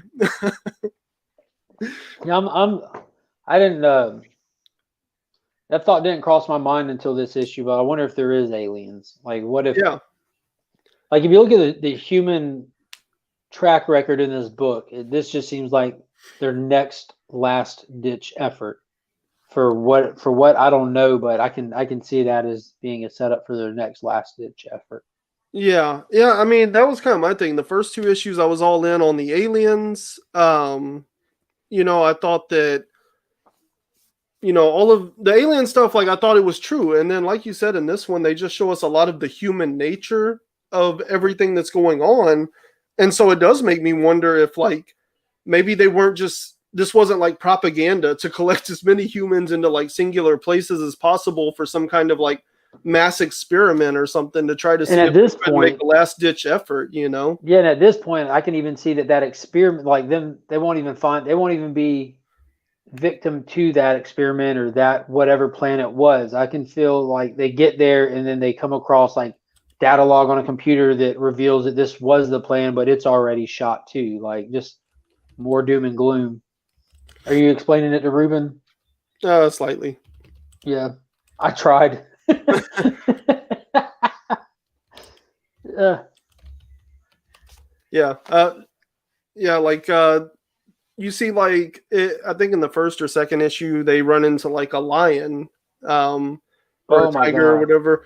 But it's got like these weird, like kind of not tentacles, but like blades or something coming off of it, and they all have these extra eyes and lots of fluorescent lighting and stuff about them. And they And then you meet communicate this through lights. gorilla. Yeah, yeah, and then you meet like this gorilla and stuff, and he's got like these blades on his back that kind of let him communicate through sound and lights and stuff. And And if you look at the cover of issue 4 that solicited the little boy on the cover, that gorilla is basically his dog. You know, like Mhm. they're just kind of imprinted on each other at this point. And the little kid has a metal arm. That gorilla was being experimented on at the little kid's his father's lab, and it got out and ripped the kid's arm off in issue 2.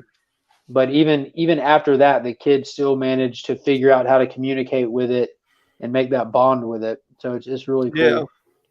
man, like I really like this book, and then sitting here talking about, it, I'm like, oh my god, I didn't even realize how much we really know about this world and how invested I am in it. You Yeah. know? Yeah, it's fantastic, man. I don't know Yeah, what other stuff these guys have written or what, but dude, it is fantastic. yeah, it's an amazing read. I highly suggest it. I mean, like you said, it's not quite for everybody. If you're really squeamish No, about child death and stuff, you're gonna have a problem. But all it's a in lot all, of that. it's yeah. But all in all, like this one, the paneling felt a little smoother than it was in the previous two issues. But I've even said before, I feel like the way the paneling is done in those first two issues, it almost makes me feel like uneasy, or like keeps me at the edge of my chair, like anything could happen, you know. And it seems like every time that they let me relax, they turn around and follow it up with something that just like completely catches me off guard. Yeah, there was no breather in this. Like, you know, like when you're in a, like, all right, I'm if you were like being held underwater, like you watch a movie when people are fighting underwater and they're trying to get to the top and they're fighting to the top and they get up there for a split second and get yanked right back down. You know, like they got just enough air to keep fighting, but not enough air to recuperate. That's how Yeah. this book was. Hmm. That's how this issue was. They give you just enough air to think you might be okay, and then boom, they're just right Yeah. back at your nerves.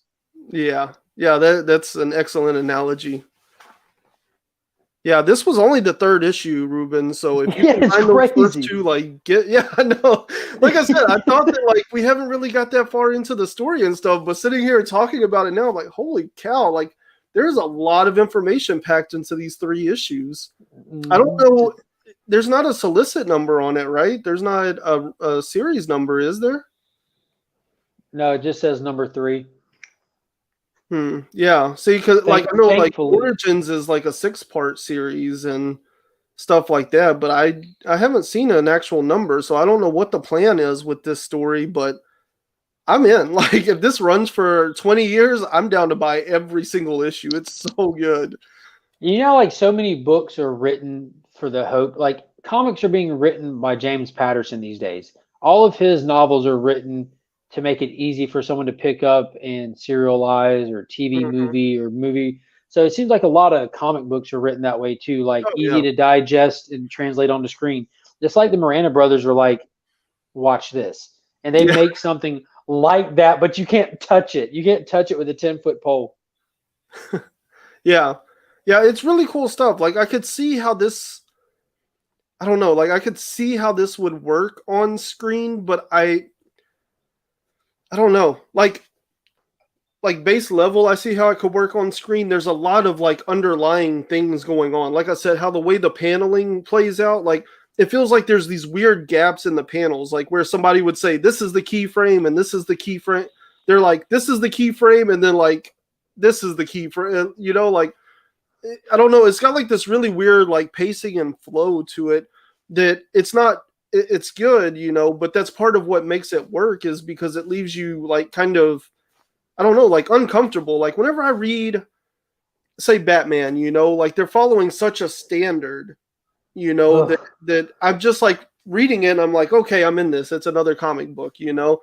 But with We Live, like there's so many underlying elements that are just like kind of messing with everything I know about comics, you know, and it just makes it such an interesting read. It's hard to see how you could keep those things in place when you translate it to screen somehow, you Like, know. we only find them when we're dead has proven itself unpredictable. We live is the definition of unpredictable. Yes. Yes, I agree. And I think that's what they hit me. So, because again, I've grown up around comics, you know, like me learning to read happened with comic books. I've read so many comic books, so I can spot those filler issues fairly easy. I can, like, I was calling it about Batman 100 that this is just the eighth time he's had a 100th. You know, it's nothing special. And the Joker War, I wasn't expecting too much out of, but these, they're just not in the formula, and I think that's what makes them so interesting. That I don't know what's happening. I can't even. I sit there, like I told you, as soon as I finished it, I was trying to just, my brain was rattling what could possibly happen next. I don't really get that with two. I mean, I definitely get that with books, but not to this degree at all. At all. Well, I mean, even to that point, like, we only find them when they're dead. Like, even earlier I was talking about, like, I could see where they kind of like get done with the personal drama and turn it into more of like an adventure of them exploring the universe and finding all these crazy secrets, you know. Like, I can kind of, in a way, kind of try to like expect or calculate what they might do next, and I love to do that, you know. But at the same time, like, we live, like, I don't even really try to predict what's going to happen next because I have no clue. It's pointless. Yeah. But yeah, like, I cannot figure out where this will go other than I know I'm probably going to like it. Now, would we only find them when they're dead? I just thought about this. Like, I was kind of projecting to find a living God around issue between 6 and 10, somewhere in there, like, because of the pacing of it, you know, after reading 1 and 2 and seeing the pacing, and then for them to deliver it in number 3 and then pull the curveball they did with this issue. I'm wondering if that's not going to, like, they spent so long looking for one. They got a taste of one. How do you, I bet they're going to drag out the possibility of running into another one for a while. Like, I don't think that's, now that I think about it, that's going to be a long while probably. Yeah. I mean, I really didn't think we were going to get the living God so fast, but then for it to show up in curveball like that, it kind of reminds me of the Donny Cates formula where he's like, hey, in the first issue, I'm just going to give you everything you expect, and then we can like do something different from there, you know. We'll see. Yeah. You're referring to King in Black specifically, aren't you? Well, I mean, King in Black did it. I feel like Crossover, the first issue was what everybody expected, and that's why people weren't quite so keen on it. And then the second one was, it kind of turned it upside down. I gotta do a little bit of bragging here, because I called it with Batman. I called it with Crossover. I was getting so much flack about Crossover, man. I was telling everyone, like, check it out, and then they didn't like it. I'm like, dude, I'm telling you, this is going to be fired. And then after issue 2, everyone that was like naysaying me or giving me flack about it, like, yeah, dude, it looks like it's going to be good. And then Batman, I think I was the only person that was trashing that book before. Now everyone's trashing that book. Yeah, I don't know, like, Crossover, it just really wasn't that much on my radar because I'm not like a comic historian, you know, like. So for me, I kind of expected it just to be a lot of like references to like, for like super hardcore comic book readers that have been around for 100 years, you know? And so that first issue, I was like, this was kind of exactly what I was expecting. Like, there's no real plot here. It feels like it's just setting up a bunch of like references and nods and stuff that I'm going to miss, you know? And there's a ton of stuff in there that I'm missing. Don't get me wrong, but the second issue kind of proved me wrong on all that and like really set up something interesting, you know. And so there's like eggs in there I don't get, but I'm still enjoying it. And I think that's credit to Cates and his writing that he's able to do something like that really balances new and old readers. Now I'm a big Superman fan, and it's no secret that a lot of people have dropped off that title in the past couple of years. You know, since the New 52, a lot of readership died down, and it didn't pick too much up after Rebirth and everything.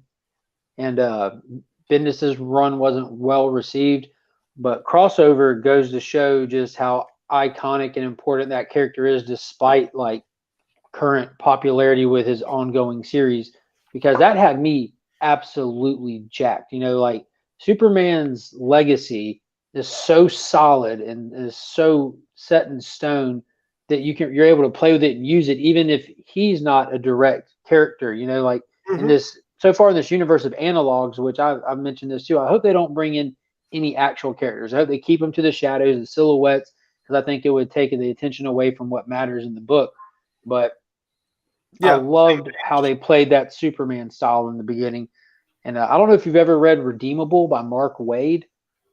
That was a No, but Boom I know Studios a book. bit about it. Yeah. Dude, go out of your way and read that series. It's like 40 something issues, whole run.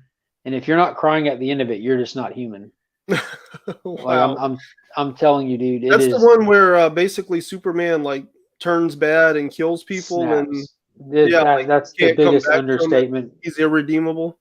That's the biggest, dude. Like goosebumps, dude. Like legitimately, like one of the Kingdom Come is by far my favorite story I've ever read. First time I read it, I was in third grade. I couldn't even comprehend 100% of what was going on with it, but it was enough to absolutely change the way I look at comic books.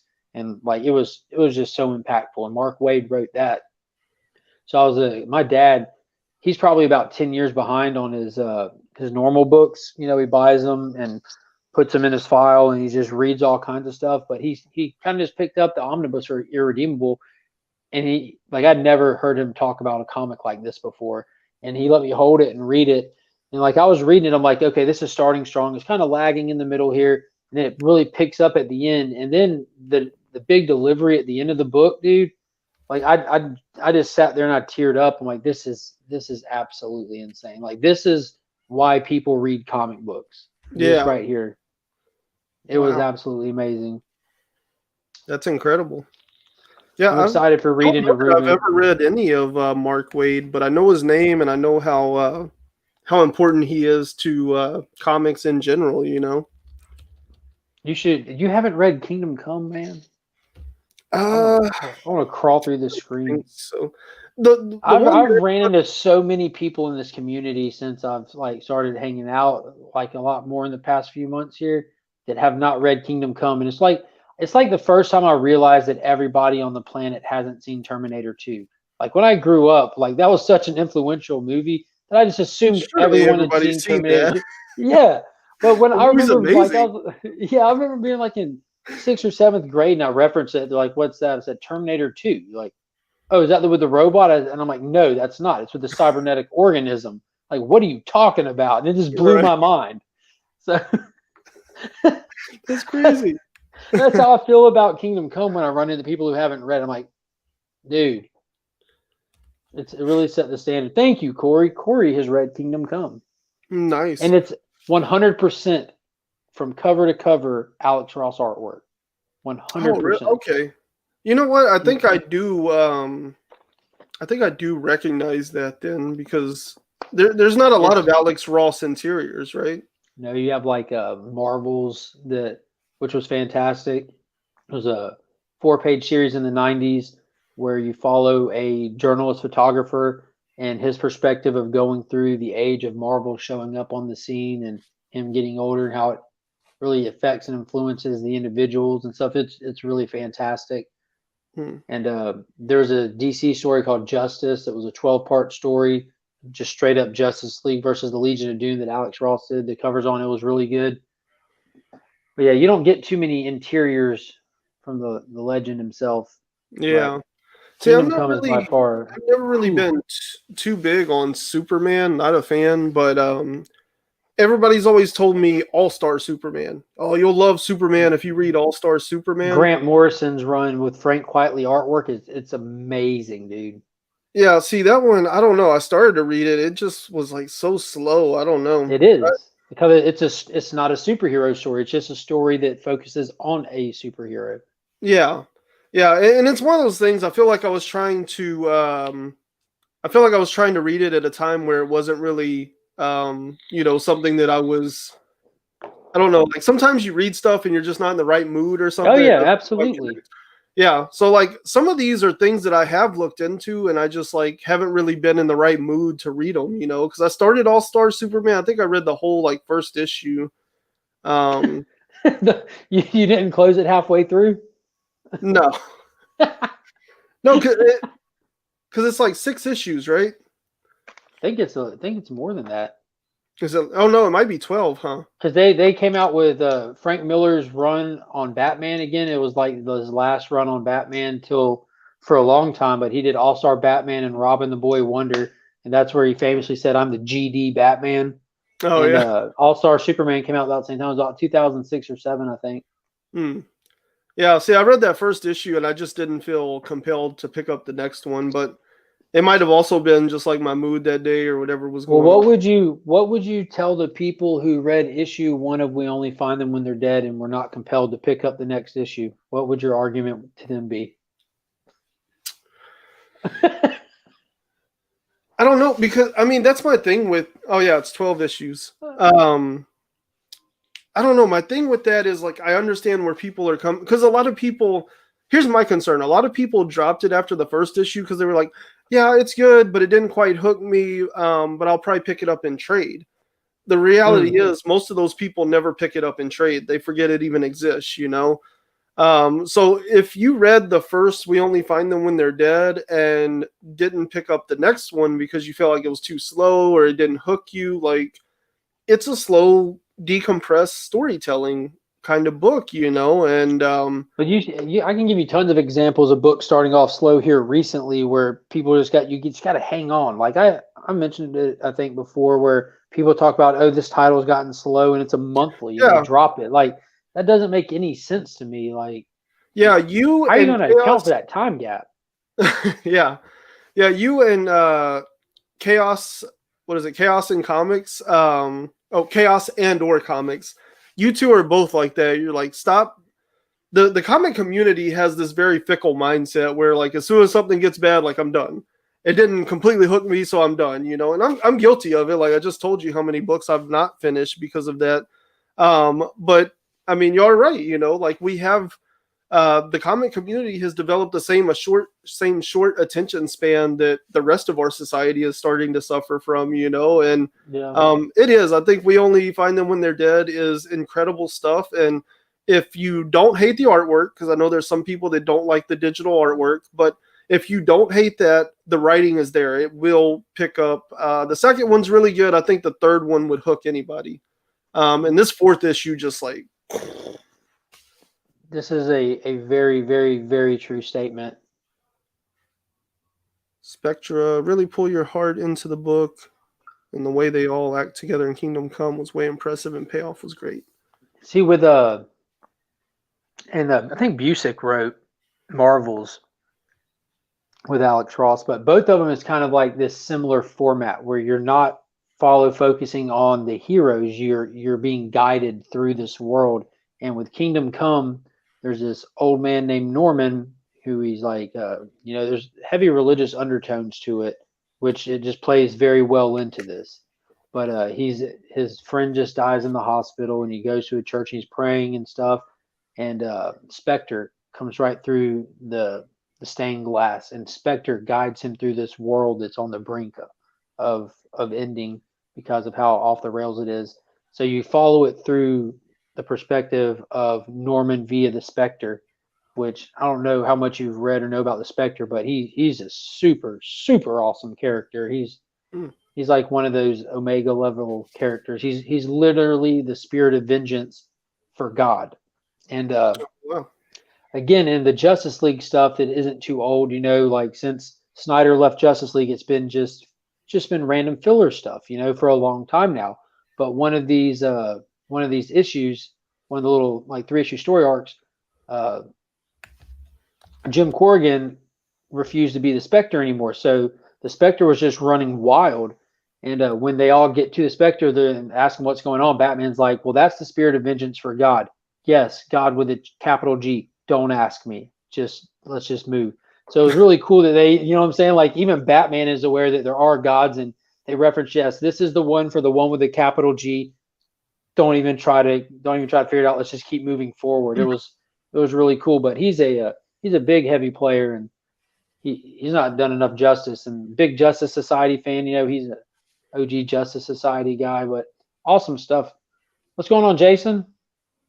I saw in the comments tonight on Panda's channel, he just completed his Volume 1 TMNT run. Very, Oh, very big deal. yes. That's awesome. That's awesome. Congrats, man. Yeah. That's not an easy accomplishment. There were so few prints of that. Hmm. I mean, not so much for the time Yeah. at their level, but I mean, nowadays with the amount of people trying to collect it, that's impressive. Now I do have a giant stack of stuff here. Let's see how many of these you might have read or might be reading. Iron Man. I picked this Is up that thinking that it the was going to be good. Cantwell? Cantwell, yeah. So I've they were heard going really back good to things issue about one. that. Have you? Wow. I'm not liking it. Oh, really? Yeah, it's just it's got Well, good the artwork in only it. It's thing got I've heard is beautiful the first covers. issue. People liked what he did with the first issue, but a lot of those people were also coming off of the previous run Mm. that weren't really into that particular run. So, So this is one that I've legitimately thought about dropping off because I wasn't reading Iron Man before. I picked it up just to read me some Iron Man. It was a fresh start on Iron Man. They looked like they were rocking with that same formula that they did with Hulk, where they taken back and stripping all the AI away. It's just his uh, mechanical suit. He just wants to go bare bone with it. But it's got some cool elements to it. It's really cool that Korvac is in it. Like he's an old school Avenger villain, big timer. But it's just not grabbing me, and I'm 4 issues in, and it's still not grabbing me. And every issue, it feels like a chore for me to read, and I hate that feeling. if I'm willing to grab a number one, my rule is 3. If you can't hook me in enough to at least want to keep me around by the end of the third issue, I'm out. Unless it's All Star Superman. The Tales from the Dark Multiverse for this past week, Crisis on Infinite Earths. This was really cool. Like talking about how unpredictable and just nobody safe we live is. That's how this issue was. It was insane. Wow. But then we had the 3 parts of Endless Winter come out. I think I've already put those up. No, this is those. Yeah, part 4 with Aquaman, which was a really fun issue. Really fun issue. Part 5 with Justice League, which was really cool. And part 6 with Teen Titans Special. And they're really digging into that backstory that I was excited about now with like the old school Justice League team. Oh, okay. Superman wrapped up. Business is run on Superman, and this coming Wednesday, Action Comics will wrap up. But he wrapped that up very well. Like he put a bow tie on that. It Oh, was nice. heartfelt. It was really good, and I love Ivan Ray's artwork. REIS. That's Rai. that's the run where he revealed his identity, right? For like Yeah, the yeah. That 25th time or whatever. no, he revealed it to the world for like the Hmm. first time. Oh, really? I Yeah, thought I had like he's heard that. revealed it to Lois and stuff, but Oh, okay. I thought I had heard like he had there's revealed his identity like 1 or 2 times before in I comics. think he might Maybe not have in to the little real. throwaway stories, but as far as like Oh, the okay. main continuity, yeah, I don't believe so. So what'd That's you like think of it? Because a lot of I people dropped off of it. They didn't like the Bendis see I'm this. not a fan of his identity being out there, but Hmm. hashtag future state. We'll see what happens. There's an infinite frontier to correct it with, and Yeah. it was a bold So move. Like you think about how many people complain and complain and complain about his simplistic dual identity, and you know what I mean? How many people? Oh, he's just got his glasses on. They complained about his underwear being on the outside. Oh, blah blah blah. So they corrected it, and then like people like me, I'm like, dude, put his trunks back on him, man. right? He's Yeah. he's naked without those red things on. And so I think that they're trying to do stuff that they hear a lot of people complaining about. And for Superman, I mean that doesn't work. He's set in stone how he's supposed to be in my mind. Irredeemable by Boom Studios. I'm looking at the omnibus again. Just want to make sure. Yes, that is it. Mark Wade wrote it. It will change your life, guaranteed. Wow. Big words. It's it will. But I'll tell you, it starts out strong. You're going to feel bogged down by how much. Yeah, I don't know if y'all have read long runs of The Walking Dead. You can't. You have to stop. It's so depressing. There's just so Mm, much loss, loss, loss. That's how yeah. this is. This is a world going up against somebody who could. He's a Superman level person, and there's just so much loss, and you just feel bogged down. So every now and then you have to go like fire up Take a Barney break. with the kids or something. Yeah, but you don't want to just sit there and like try to burn through it and like shortchange yourself on what you're supposed to get from it. But Rorschach #3, really good. Highly recommend this book. I know I'm really looking forward to issue 4, and that's how I measure how much I recommend a book is how heavily am I expecting the next one. And this one I really am. We're starting to get into what this story is going to be about. Yeah, I've heard a lot of really good things about that book. That it's Dude, it is. It's very Tom King, but if you like Tom King, then like it's firing on all cylinders. Dude, all cylinders. I think you would like this because it's well written, and it's 12 issues. And again, like his Strange Adventures it's running right now. Adam Strange is a total badass to begin with, but this takes him to a whole new level. Like, is he a badass or is he a war criminal? We're gonna find out in a year's time because it's 12 issues. But he knows he has 12 issues, and he's not about to waste the opportunity to take 12 issues to work on a title outside of the main continuity and just give you all flash and bangs and burn through. Like you can do so much in 12 issues. He takes the time to write one story with 12 issues, and it gives you such a rich story. It's just, dude, it is awesome. Yeah, I don't know if I've ever said it to you, but I'm a huge fan of finite numbers. Like, I really like a series that's defined because it makes the writing that much better. When you can say, this is what needs to happen at the end of my last issue, you can build into that. But I can't stand like the ongoing situation, because what happens is they're just constantly writing themselves into a corner so that they can write themselves out of a corner. And hopefully they're a powerful or a good enough writer that they can keep doing that. But at some point it tends to falter and they just have to like magically fix a problem at some point. And that's usually when things start to fall apart for me. And this was always been my argument with Superman. Go back and watch Richard Donner's Superman 2, the Richard Donner cut. When Clark and Lois go to Niagara Falls and she is sure that he is Superman, and she pulls the gun on him. And he's sitting there all nimbly and dweeby. And as soon as she pulls the trigger, he did not change his outfit. He did not do anything different, but he changed. He legitimately changed people. Like he stood up, his facial expression changed. He turned instantly stoic. Like that, well, hats off on a phenomenal actor, but that's the identity. Yeah. Like you just said, like it's so much more than glasses. But again, you mentioned it. There a lot of average comic readers don't look at all that. It's just the flash and bangs and pals, you know. But I loved it. Yeah. I mean, part of that is the acting, but to me, that is. Oh, this is awesome. It's about to pop up here in a second. I see it on my phone. Go ahead. Yeah. I'm gonna mention this after you're done.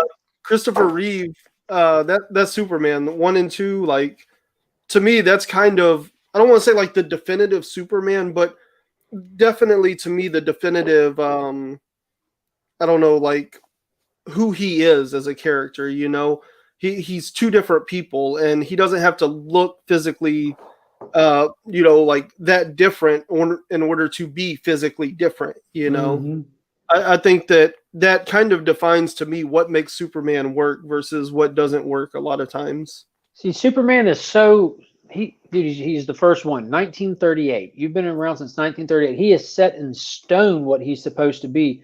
So like he's got to be difficult to write. So you have all these writers trying to modernize him a little bit, or bring him up to new readers, you know, bring his identity out or take his trunks off, and inevitably it doesn't work, because even the people that are hating on that concept are still the ones that, like, right here, right in the heart, they know what he's supposed to be, and that is not it. Yeah, so it's just I think it's just he's got to be the hardest character to write. He's got to be. Yeah, because honestly, I think that people, I don't know, I think people want something different, but they don't know what needs to change and what doesn't. Like they don't. They're those people that are like, we should get rid of this thing, but I don't have a plan to put something else in place. You know, we should change this, but I don't know what would be better. Like, stop giving those people the opportunity to plan this. Clearly don't have a plan. that translates, so that it's scary how much what you just said translates into current politics. But Heffy got one of the big time collectibles mystery boxes. They had $100 mystery box. So they had one of those Miko Suyon Thor variants where it's like it's an opposite perspective of a classic cover. So you have the Silver Surfer coming at Thor, and it's a close up, and you see Thor's reflection on his head, but it's a black and white variant for it, and it was gorgeous. And if it wasn't for the fact that most of the stuff that I get from Big Time Collectibles are just Jang variants because they work with John Jang a lot, I would have jumped on it because it says that he got that Thor 9 sketch cover was guaranteed in it, but they had limited mystery boxes, but a lot of top prizes. But he got Venom 29 variant, Rorschach 1 trade dress and minimal, Spider-Woman 5 trade dress and Virgin, and Snake Eyes Dead Game 2 variant. I'm curious which Snake Eyes he got, what artist it was, because I know with Comics Elite, Jang did a whole series of Transformers and Snake Eyes covers, or G.I. Joe covers that I'm working my way to getting. I've got my first Transformer one supposed to be showing up here in the next few days. I can't wait to show it off. Like they're gorgeous covers, man. Okay, he got the Liefeld, the Liefeld. He did this awesome red cover for it. Yeah, those are super cool. I'm a Rob fan, dude. I like Rob Liefeld. I enjoy him a lot. That was one of the first videos I watched on Chris's channel. He does an awesome job with it, going through there and looking at all the tropes and everything. It's just a fun way to go at comics. Like, let's not pretend they're not there. Let's just go enjoy them. Yeah. I think that's what really caught my attention in the first place. Is like, oh yeah, he's celebrating the bad things. You know, I shouldn't say bad thing, but like he's celebrating the tropes, the things that people get tired of. He's celebrating like how unique that is. You know, I don't get tired of him. I appreciate him. You know. I'm a huge John Romita Jr. fan. Huge John Romita Jr. fan, and a lot of people don't like his art, and they say it's too stiff. It's too stiff. But go get dude. The stuff he did in I can't ever get him right. I think it was Detective 1027. He had a story in there. The art was great in it. Like if you go back and look at his older stuff, it was a little bit better than his newer stuff. A lot of it looks like he's pumping out quick. I think he's more for like give him a maxi series to work on opposed to a monthly title. Because when he did Superman Year One with Frank Miller, and you get the right colorist on it as well, that is a gorgeous book. Like when he goes down to Atlantis and spends most of issue 2 in Atlantis, and those are just beautiful pages, man. Yeah. I'll give you my my artist hot take. I'm sure a lot of people are about to get mad. Dan Mora. I absolutely love Dan Mora. I think his art. Isn't that the guy who ruined Power Rangers? Him ruined Power Rangers. He did Go Power Rangers 1 through 20 and Forever Rangers. Okay. Oh yeah, that was fine. I thought you're not talking about the guy who did issue 55, are you? Oh no. No, okay. I thought when you said Power Rangers, I went to the worst of the worst in my mind. No. Dan Mora does Once and Future. He does Klaus with Grant Morrison, incredible artist, right? But for me, his art works best in motion. Like whenever he's doing action scenes, like I don't think there's a working artist today that can outdo his like action scenes and his action beats. Incredible stuff. But his characters, when they're not in motion, when they're not in action scenes, to me look very, very, very stiff. And people just like praise him across the board. I think he does a great job. His covers are good when they're in action, but when you give him slow and quiet moments, his character work is a little stiff, in my opinion. That's awesome. I think I've got 2, and I didn't get them signed myself. But yeah, I did pick up Power Rangers number 2 today. I got that blank variant. I'm going to stop picking these up because I have a feeling they did the red one for Mighty Morphin and Power Rangers 1. Now they're doing yellow. I'm assuming they're just going to go across the whole color spectrum with it. But I am going to continue to pick up the legacy numbering because I think those are fantastic. Yeah, I have like the legacy numbering, and I'm usually not into that. I'm like, whatever, it's a new series, start over. But they have some great covers on the legacy numbering, and I don't know, there's just some, I guess because it is a series I've been following from zero, you know. That's what gets me. Oh, the logo? Yeah, that's cool too. Yeah. Because, issue hopping doesn't bother me. Makes me feel like I'm watching Lost. I don't know if you ever watched Lost, but one episode we're focusing on. Yeah.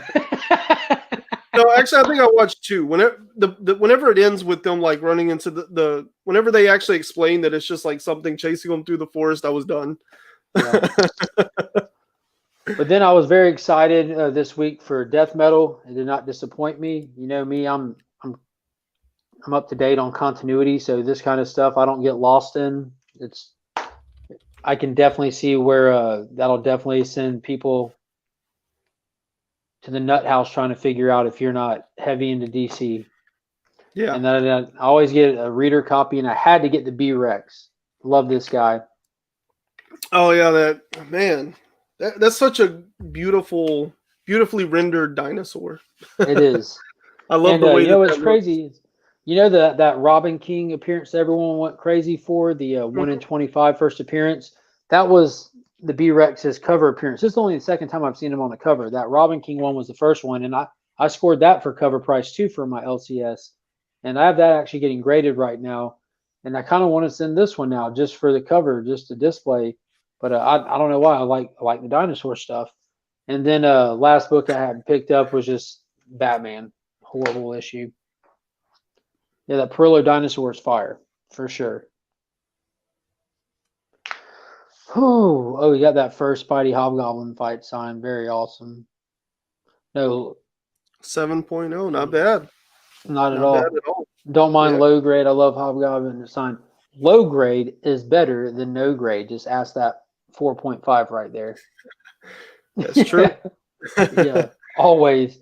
See, I went for Swamp Thing cover, dude. That was the hardest week to pick a second cover for myself, because you had that amazing Swamp Thing cover, you had the dinosaur, and then you had Mr. Miracle. I was really torn across the board. I've got my Swamp Thing #1 that I want to be sending off soon. I've got all my Jack Kirby stuff except for Mr. Miracle. I've been shopping for a good price #1 of that, because I want to have all my Fourth World stuff and my DC Kirby stuff. I've done spotted a really cheap Commandy issue #1 that I'll be picking up here really soon. But Man, yeah, I I was know we've torn, talked so I just about went with it, the but dinosaur. I know we've talked about it, but that new Swamp Thing cover, holy crap, that looks good. It's super cool. Yes. And I Oh my almost feel God. like that, like how we mentioned, I wonder if it's going to be Alec Holland. I don't think it is. Like, just for the simple fact of doing something fresh or something different or something new. And also, like, we have the Endless Winter thing going on where they decided to include Swamp Thing, and it's not Alec Holland. So just soft introduction to that whole idea that it doesn't have to be Alec Holland. Do you think it has anything to do with Deceased? What's that one called? The Burnt Planet or whatever? Because he really Dead Planet, Dead Earth. No, Deceased Dead Planet. Yeah. Okay, I always confuse it with the really good Wonder Woman book. Very good. Yeah. Yes. Anyway, yeah, that was kind of like, I don't know. I felt like there was a lot of talk about Swamp Thing after that issue where he showed up. And then I seemed to see him popping up everywhere. Between that and how much people really seem to like the show that they did for DC Universe or whatever. Yeah, so it probably will be Alec Holland then.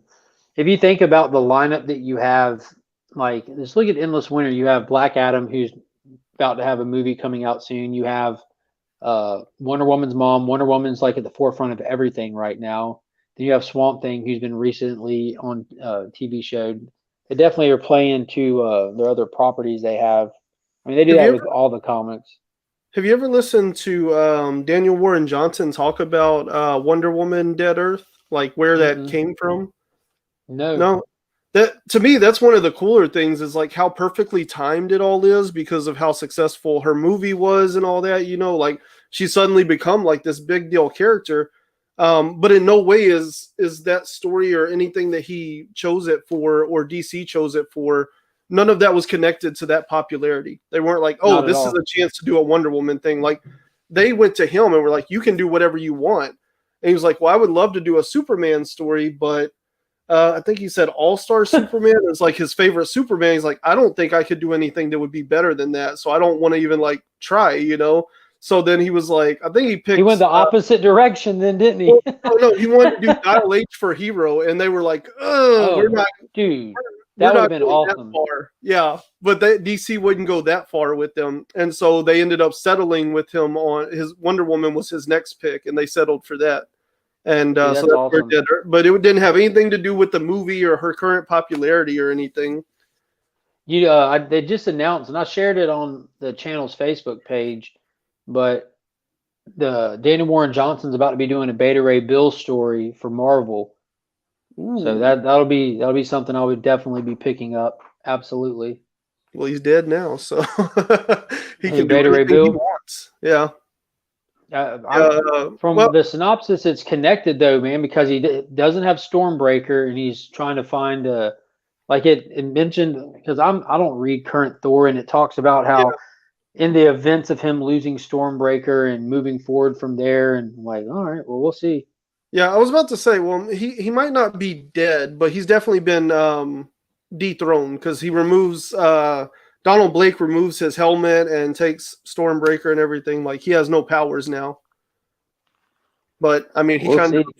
he kind of messed everybody in that room up, so it'll be interesting to see.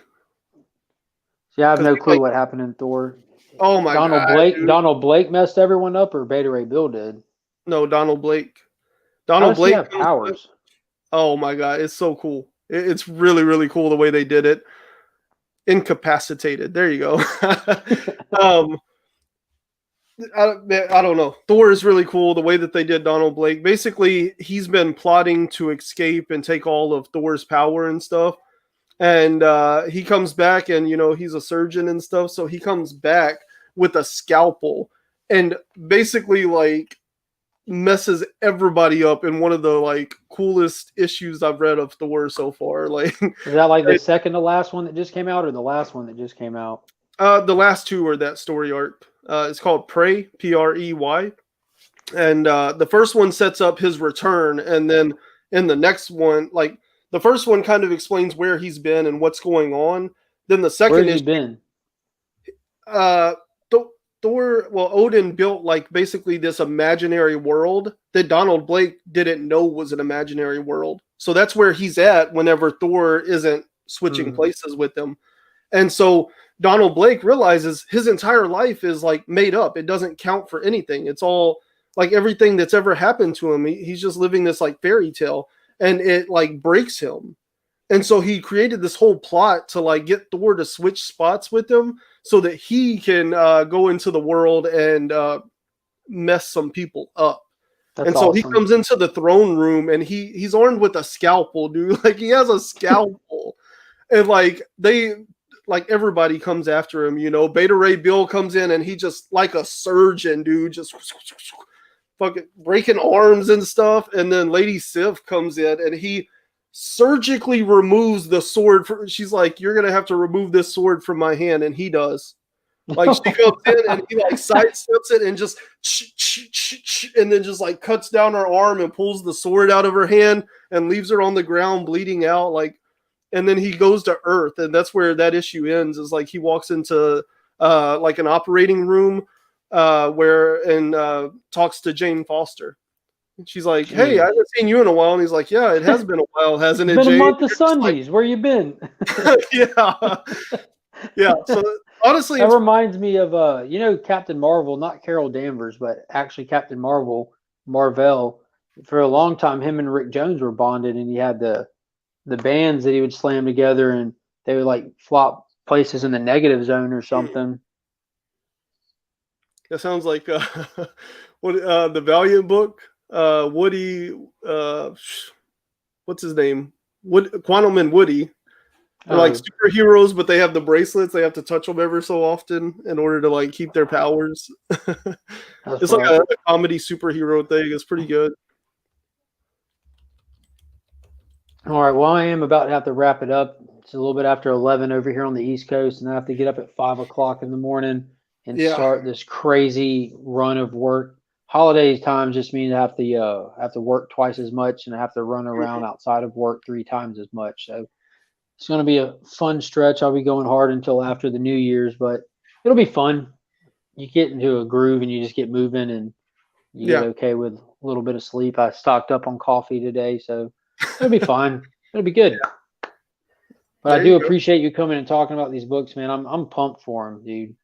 Yeah, We Live has been fantastic. We Only Find Them When They're Dead continues to get better, and I hope we get a chance to do it again when the next one drops. I hope they keep coming out in the same week. That's just perfect. Oh yeah, that would be amazing.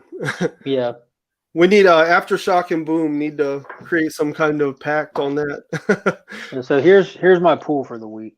Whew. That's everything DC and everybody Yeah, else. that's the total pool. Tuesday, So Friday. I don't just read DC. I have a nice balance, 50% DC, 50% other. And I did manage to pick up a couple of cool things. I grabbed this. I'm just filling in old Demon collection, a really big Etrigan guy, and that cover is amazing. Look at that. That's really cool. Yeah, That I is. like the symmetry. Yes, I two love awesome characters.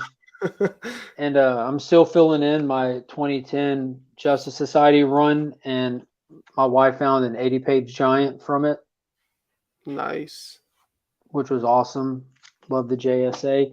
And then I found this one, Dollar Bin Hunting. This one's getting a lot of random heat because of the Disney investor announcements. I'm pretty sure I have a copy from my childhood. Still have a lot of old Iron Man from my childhood, but this one's like super clean. Yeah. Super clean. Yeah, that looks really And nice. yeah, It the looks like Silver a box. Centurion armor. Yeah, the Silver Centurion armor is by far my favorite Iron Man armor that he has.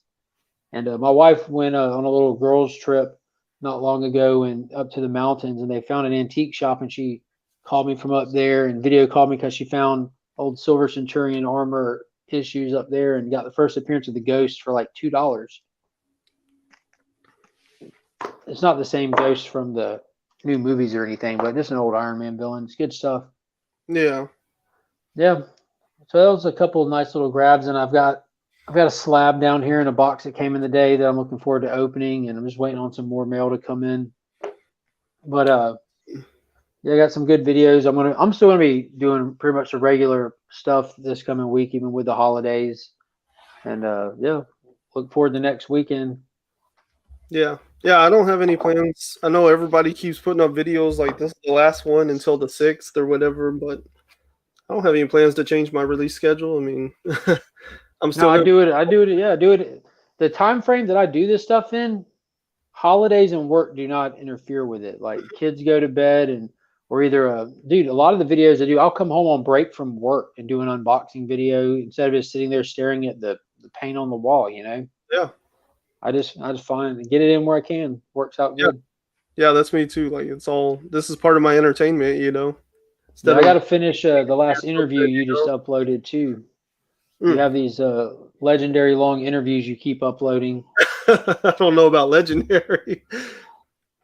But yeah, I'm doing another interview Tuesday night with the guys from I know. Oh, have you ever read Metal Shark, bro? I have not. I've listened to you talk about it a good bit. Oh my god, it's amazing stuff, man. It's basically like a man that loves metal fuses with a shark, and it's very much Bro. yeah, yeah. It's like I would say it's like a more comedic take on something that Daniel Warren Johnson would do. It's definitely got like a comedy element to it, but it's also like in that like metal vein, you know. And then they just had a spinoff book called Ninja Nuns come out. Yeah, Um, you said it was out of that same series. yeah, yeah, Ninja Nuns like they basically pop up for a minute, and they're like these nuns that are just like badass ninjas, you know. And so people kept asking for their story, so they did like a little spinoff series of it. It's like a little 4-parter, but that'll be coming out from Scout Comics. So I'm excited to talk to those guys though, because one of the writers, Bob France, he was in radio and he has this very unique voice. Like he did radio in Cincinnati or some like Ohio somewhere for years, and so you know he has like this very unique voice and this very unique personality. I'm excited to have him on my channel. I think it's going to be a lot of That's gonna fun. be cool. I'm looking forward to it. I'm sure I normally fire up those interviews while I'm at work grooming dogs because I can just set my phone down and listen to podcasts or stuff, and it works out perfectly for your stuff. Yep. Yeah, So I'll yeah. probably get through most of your interview tomorrow. I want to get to getting like an because I have audio versions of them. It's just like there's nothing as convenient as YouTube for uploading strictly audio. So I'm trying to figure out how I can make that happen so that people can just listen to them while they're going about their day, you know, and not having to worry about the YouTube situation. Your website, Spotify. Yeah, I don't know what the Spotify podcast things are. I need to look into that one. There's a Google Cast like for podcasting. I noticed that not long ago in like my Google Photos on my phone. I don't know how smooth or well that would be.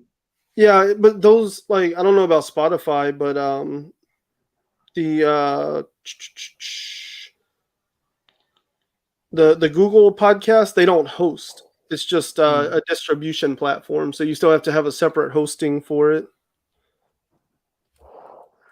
All right. Well, I hear tiny footsteps in my house, and he's supposed to be in bed, and I'm supposed to be in bed, so that's a bad sign for me. He's going to be up late. Yeah. So let me get going, man. I appreciate you coming on. Awesome books, awesome conversation. I thank you, everyone who was in the chat tonight, hanging out with us. It was great. And yeah, be on the lookout for upcoming videos. I'll be announcing that next subscriber video when I hit 300. Not going to do an early announcement or nothing like that. And yeah, we're at 277 subscribers right now, so it won't be long. Nice. And yeah, I'll be dropping a couple of unboxing videos through the holidays here, I'm sure. So I hope everyone has a happy holidays. Stay safe, and